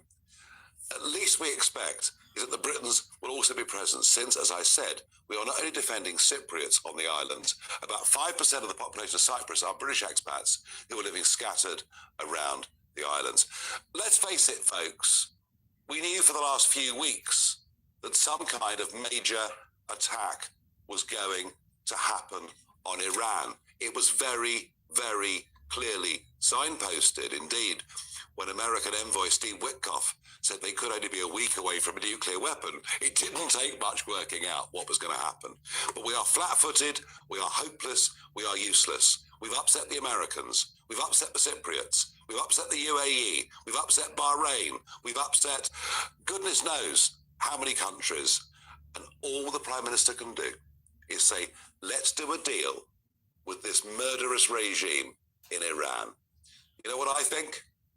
I think the man's a coward, and I think he is pandering to an increased influence of sectarian interest in British politics and the leftward direction of his own party. That's my view. I don't apologise for it. I mean it. Let me ask you, is Starmer a coward? Tweet hashtag Farage on GB News or email farage@gbnews.com. I am joined in the studio by Alistair Heath, editor of the Sunday Telegraph. Matthew Saeed joins us for the first time, Sunday Times columnist and author, and regular to this show and firm supporter of everything the Prime Minister does. We have Lord John Cryer. Maybe a bit tongue-in-cheek with that, but you're going to have a tough evening, John, believe you me. Alistair, I read your piece in today's Daily Telegraph. We showed last night a comparison of the Royal Navy in 1938 to today. And I use that because that was perhaps the last time we faced the potential of serious global conflict that might involve us. And even when you look at the size of the Royal Navy, much of it is in the dockyards being prepared. We're unable to send one Type 45 destroyer for 2 weeks. What have we sunk to? I mean, I think it's absolutely horrible what we've sunk to. I think it's a gross betrayal of ourselves and of all of our allies. I think what's happened in the last few days in geopolitical terms is like the fall of Singapore for us in terms of how it's going to reduce our influence in the Mediterranean and the Middle East, among the Gulf states, for example, who are looking and realise that we are basically completely powerless, that we don't want to do anything and that we're incapable of doing anything. I think it's truly astonishing that we're supposed to be so close to Cyprus, we've got a base there, you know, lots of British people live there, the whole place is very British, and we've done nothing. It's incredible. And the fact that the Greeks have had to send their forces, and the French, astonishing, and then the Gulf states, right?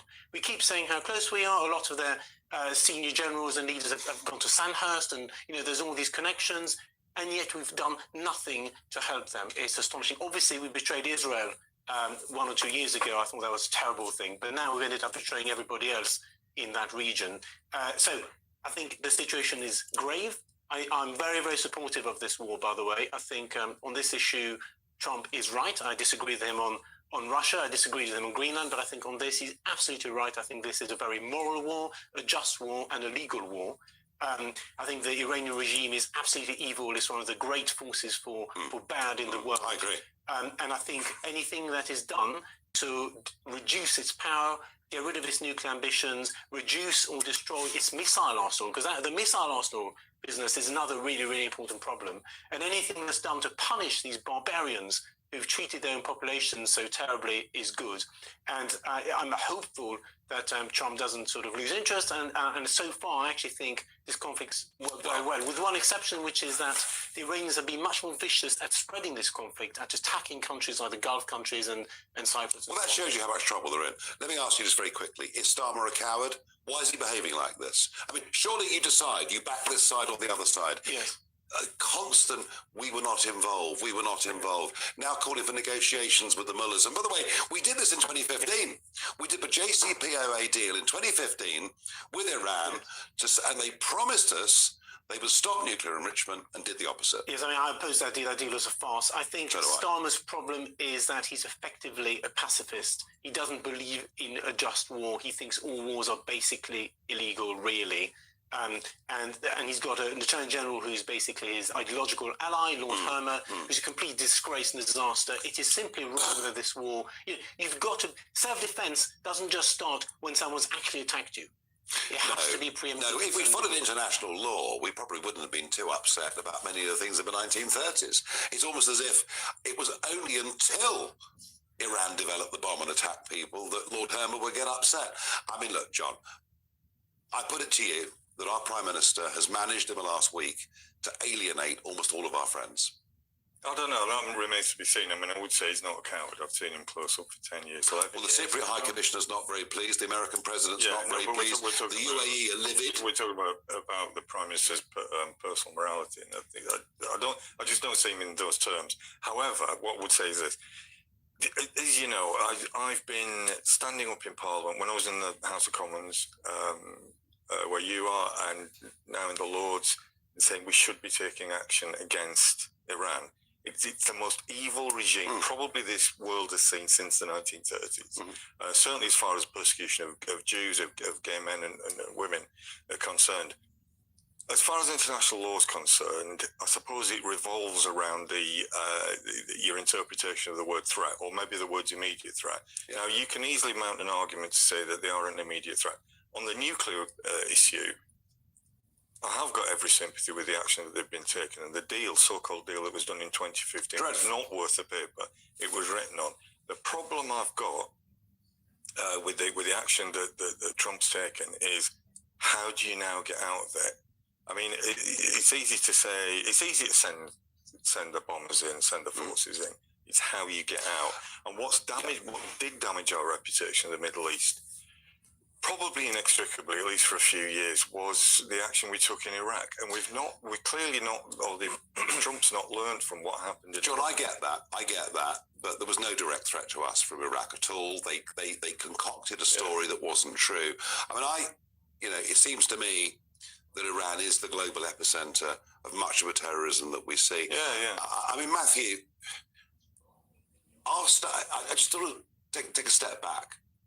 Our standing in the world, we're looking pretty pygmy-like, aren't we? But one of the reasons for this is because the context is extremely important. The cut in defence expenditure happened under the Conservatives. Yes. Between 2010 and 2015, in real terms, our defence budget fell by 22%.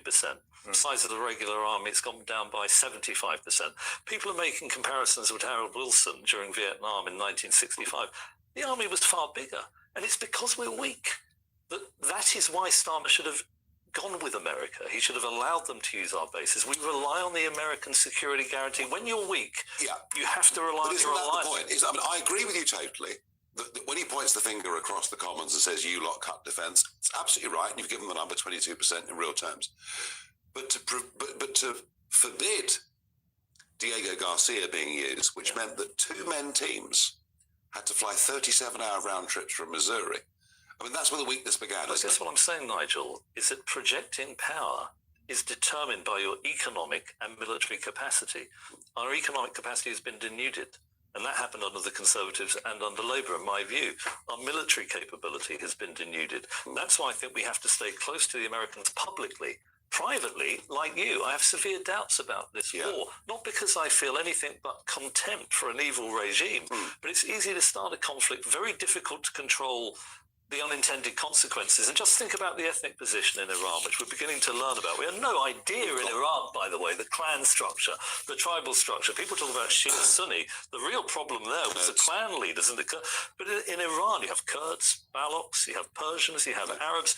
I don't think Trump, I don't know if you agree, Nigel, I'm not sure that Trump or the State Department or the Pentagon has a clear plan for the aftermath. I would say this to you. That, by the way, can be a violation of Western security interests. One final point, if I may. Please. The real flashpoint in global affairs today, for me, the most important geopolitical conflict, by the way, is in Ukraine. I'd love to see Trump stepping up there. He talks about his incredible armed forces. It's true, but he hasn't shared key security intelligence with Ukraine at very important moments. He's not providing any weapons except that is paid for by Europe. I'd love to see it there, but it's Taiwan because of its role in the production of advanced semiconductors.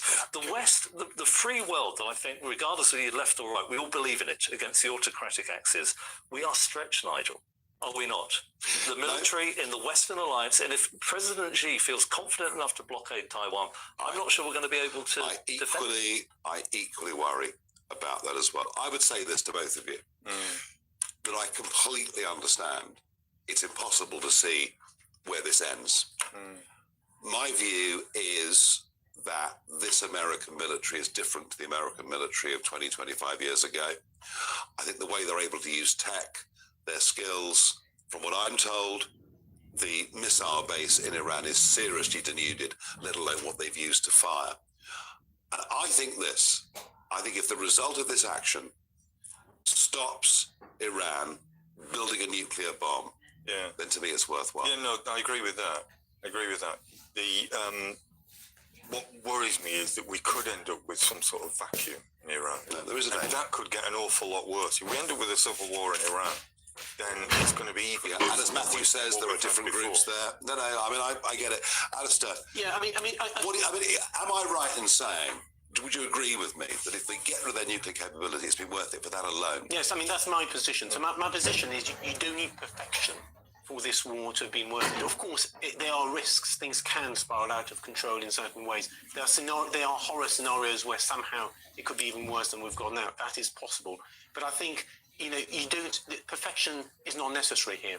If you drastically reduce or delay them, the ability for them to get nuclear weapons, and if you drastically reduce their missile situation, which we do, then it's worth it. The missiles are very, very important here. It's not just the nuclear, but the nuclear obviously is a central issue. I think sometimes the idea that we need to have a fully formed plan to see exactly how a war is going to end, I don't really buy that. I mean, but at least here there's a clear objective, folks. I'm going to have to draw stumps on it. We could debate it for hours. In a moment, I've got somebody who is hugely admired by GB News viewers and listeners. I've got Maggie Oliver coming in to tell us about the victory she's had today in the High Court and how at last we might get the truth about why governments have not done more about the grooming gang scandal.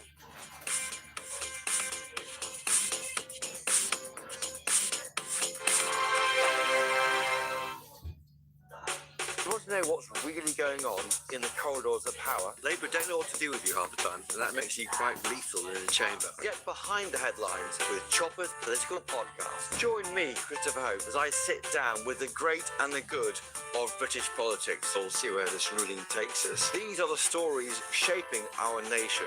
Chopper's Political Podcast, available now on all platforms. Listen in and stay ahead.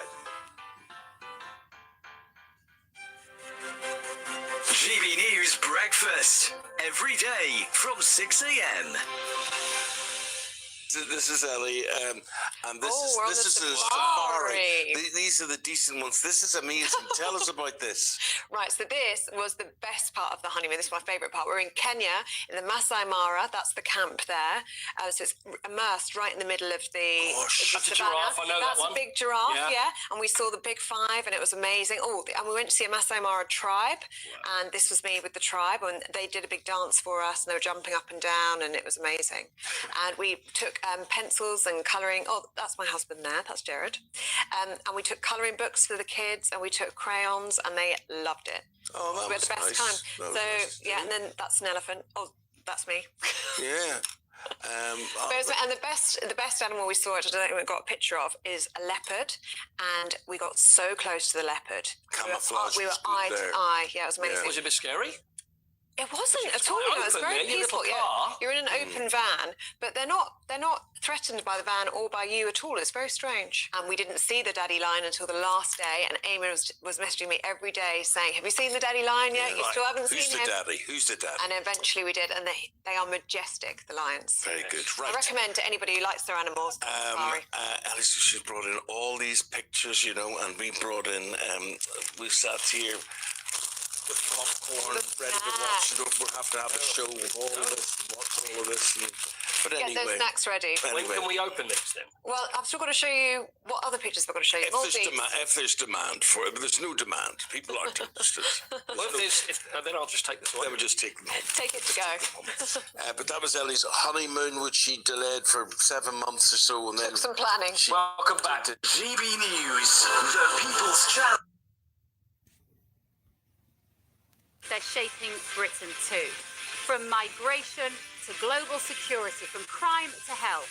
Whatever happens in the White House today will be felt in your town or city tomorrow. That's why The Late Show is live from Washington, D.C. Cutting through the politics to show you what it all means for Britain. The Late Show live every night at midnight. Only on GB News, Britain's news channel.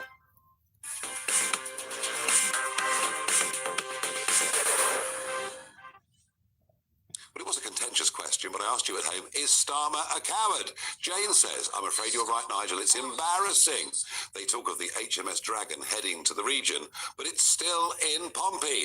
Tony says, hard to disagree, but is there not something to be said for it not being in Britain's interests to go into yet another Middle Eastern war? And I, of course, understand that argument, but I do think that Iran poses a threat to us and, frankly, the whole world.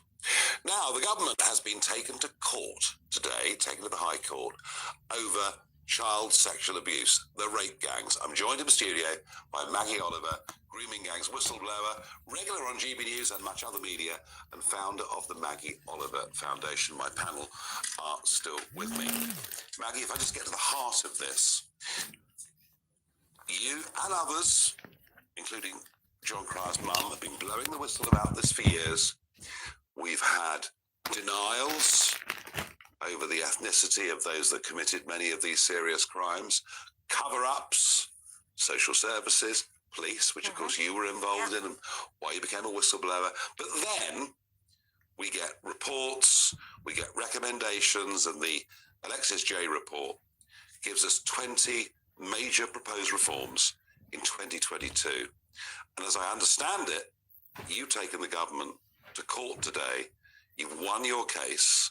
There's going to be a full judicial review into why these reforms have not been carried out. Is that the essence of this? It is really, Nigel. And I think it's important to say that the judge was very thorough, but he said that there was a legitimate expectation that a 7-year national statutory inquiry that cost £200 million, 7,000 victims put their trust in it, that the public expect those recommendations to be implemented. And this goes way beyond grooming rape gangs, which is what I'm known for. Yeah. This is about protecting and safeguarding every child in the country. And, you know, we've sort of, my charity, the Maggie Oliver Foundation, we've taken this forward on behalf of all those who are silenced, who don't have a voice, because, and also the public in this country, because most people believe that if you have a statutory inquiry, those recommendations will be implemented. The government have fought for 15 months, tooth and nail against the charity to say, we didn't have a case, we were out of time, that actually there is no obligation for them to do anything in relation to any statutory requirement recommendations. So I think what we wanted to do was show transparently and honestly that promises mean nothing. And as we go into now the new statutory national inquiry looking at ethnicity and grooming gangs, the question has to be asked, if 7,000 victims who re-traumatise themselves for 7 years did it for nothing, why are we going to have another Well, that's the worry, isn't it? We get another inquiry, we go down the same process, but you've won a great victory today. Apparently, it's historic. No, you really have won a great victory today, because this now, under judicial review, will be examined forensically in court. I'm guessing that doing all of this is quite expensive. Yeah, we had to get private donors to fund this. And could you believe that in court today, the government barrister even wanted us to not get a cost capping order? It will bankrupt my little charity. Does the Maggie Oliver Foundation need to raise money? Yes, we do. Fine. Well, I will put it out on my social media tonight. Thank you so much. And I'll see what the channel can do within the bounds of neutrality. But it's very important. It's very important that you've got the right legal team on your side in this court case. John, family history and all of this. She's doing great work, isn't she? Oh, yeah, brilliant. Absolutely brilliant. Yeah. Yeah, it goes back to 2003. We were just talking about this before the programme. And I can remember my mum telling me that this was going... And actually, at the time, when she was first told, there were 6 women who came to... 7 women who came to see her at device surgery and said, this has happened to our daughters. And as I said before, as it turned out, 2 of them I was at school with, 2 of the mums I was at school with in Keighley. And at first, I remember my mum saying, it can't be true. I mean, surely social services would be taking action, police would be taking action. And the more she dug into it, the worse and the worse and the worse it got. And she actually found out, really, she ended up thinking that the mums who came to see her, they were probably underestimating just how serious it was. Yeah. And here we are, over 20 years on. I mean, Matthew, it's on the reputation of our country. We're shocked here, but the world's shocked. Yeah, and I want to congratulate you, Maggie, for all the work that you've done. But can I just say one thing? I'm interested to get your response to this. I read the summary of the J report and went into some of the text. I think there may be one thing that is missing, which is the clan dimension. Many of these communities, my father came to the UK from Pakistan, they're sequestered from the wider community because they have inward marriage. Yeah. They marry their cousins. So it has the effect of almost like a mechanism of dividing them from the wider community. It can have 2 social effects. One is they begin to think of the other community as different, differentiable, and they might look down on them. You saw that with the white trash, the fair game. That's an awful thing to think about any group, but it's based, I think, partly on this clan dimension. But the other thing is their fundamental loyalties not to the wider nation or to the community, but the in-group.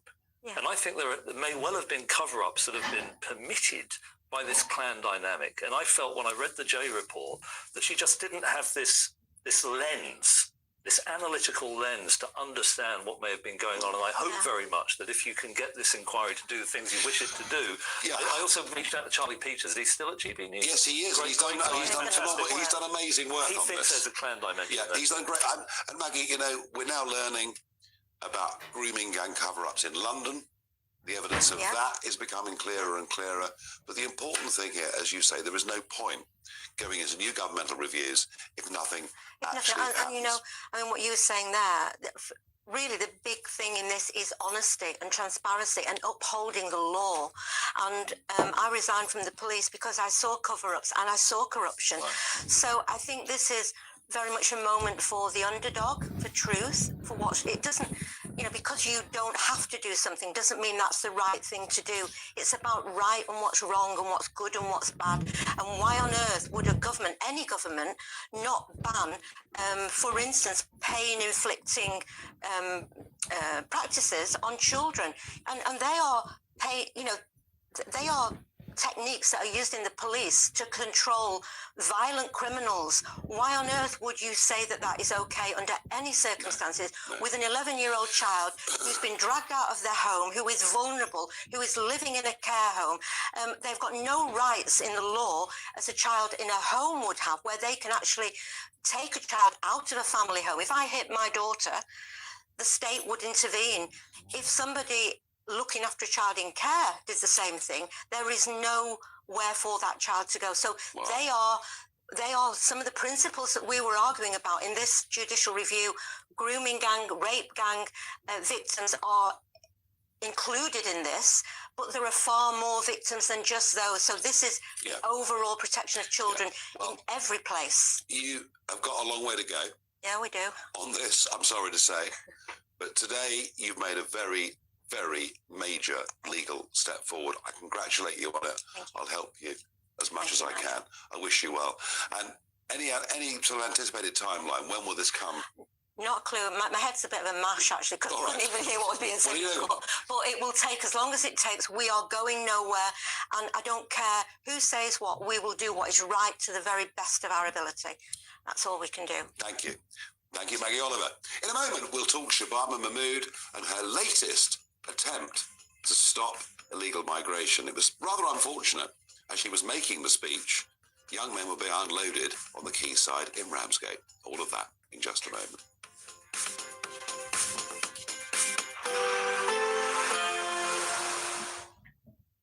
wait to get in that sea. Lovely and warm. Just like the feeling of having great travel insurance. All Clear Travel Insurance sponsors GB News Travel Destinations Forecast. Sunny spells in the Canaries with the chance of 1 or 2 showers. More wet weather to come for Iberia, some heavy rain for Spain and Portugal. Largely fine conditions at the eastern end of the Mediterranean, gentle winds and some spring sunshine for Greece and much of Italy too. Some showers possible in Sicily and Sardinia. There's that heavy rain across Spain and Portugal, although it should be turning a bit drier through Friday in Portugal. The odd shower heading for the Canaries. They'll be clearing away and the showers continue in Barcelona. All Clear Travel Insurance sponsors GB News Travel Destinations Forecast. Good evening, I'm here from the Met Office with your GB News weather update. We do have a band of rain making its way southeastwards at the moment. That's going to bring a bit of hill snow across some parts in the north, and we also have colder air coming in behind it. So although it's been very mild indeed, quite warm in the southeast today, it is going to be a fair bit fresher for many of us tomorrow. Before that then, it's quite a cloudy, wet night for quite a large chunk of the country, southern and eastern Scotland, many parts of northern England, down the western side of England and Wales as well. And like I said, some of that rain falling as snow over higher ground. Towards the southeast, staying dry, some clear skies. Also lots of clear skies towards the northwest across much of Scotland and Northern Ireland. And here, a fairly harsh frost for some of us, with temperatures dropping with that colder air that's coming through. But we wake up tomorrow morning then with a fair bit of cloud, more cloud than we did this morning across much of England and Wales, just a bit brighter across parts of East Anglia and Kent. A rather wet start across much of Northern England, but it's brighter across a large chunk of Scotland and also Northern Ireland. As I mentioned though, there will be some frost, maybe even some icy patches, so do take care first thing tomorrow morning. Then through the day, more sunshine to come across Scotland and Northern Ireland. A much brighter, sunnier day than today, but it's a different story for England and Wales. Yes, some of that rain clears away towards the North Sea, but there's more wet weather that comes in from the south, and so many places will have quite a bit of cloud, and there will be some rain at times. Temperatures are going to be lower, like I said, still quite mild towards the southeast, but not as exceptionally so as today, and then a bit fresher towards the northwest. Heading into the weekend, and there's a lot of cloud for a fair amount of us. Some persistent rain towards the far northwest. A lot of cloud for many places. Just some sunnier weather perhaps across some southern parts of Scotland, the far north of England, and maybe eastern Northern Ireland as well. At the moment, actually, Sunday looks pretty similar. So although there's not a huge amount of rain, it is going to be quite cloudy. Bye-bye. Exciting news. Every Friday, my Patrick Christie's Tonight Show is going to have a twist to it. We're welcoming some special guests. You. That's right, on Fridays I'm going to be doing my show in front of a live studio audience, because this show is about you and what you have to say. It's going to be the same big debates, same big topics, same big opinions, but every Friday night at 9 p.m. you are invited to come on down to Patrick Christie's Tonight to be a part of the action. Only on GB News, the People's Channel, Britain's news channel. Hi, I'm Michelle Dewberry, and my show is your opportunity to cut through all the noise and dive in headfirst to some robust debates. Ideas clash. Situation, Because you're deliberately avoiding my point. Nothing's held back. If you think this is the end of it, wait for more. And we do not shy away from the difficult stuff. Sometimes I want to shake people and say, if only you understood. So join me on Jubes and Kerr weeknights at 6 p.m. only on GB News, Britain's news channel. GB Loyalty Points is here. They're our way of saying thank you for spending time with GB News. Through commenting on your say, voting in You Decide polls and shaping the debate, you can earn GB Loyalty Points. Unlock rewards, reach milestones and climb leaderboards. Don't just watch our programmes, come and be part of them. Get started by scanning the QR code or go to gbnews.com/loyalty points. اوكي حوات ዝፀንሓና መደብ ኣብዚ ተወዲኡሎ ነዚ ገዛ ሳብስክራይብ ብምግባር ዝመዘሎ መደብ ፅባሕ ቢቢሲ ኒው ፅባሕ ክንከታተሎ ኢና ኣብዚ ሕጂ ተወዲኡሎ እዚ ጉዳይ መደብ This government will now pilot a similar model for families who are failed asylum seekers, a small number of whom will now be offered an increased incentive payment of £10,000 per person and up to a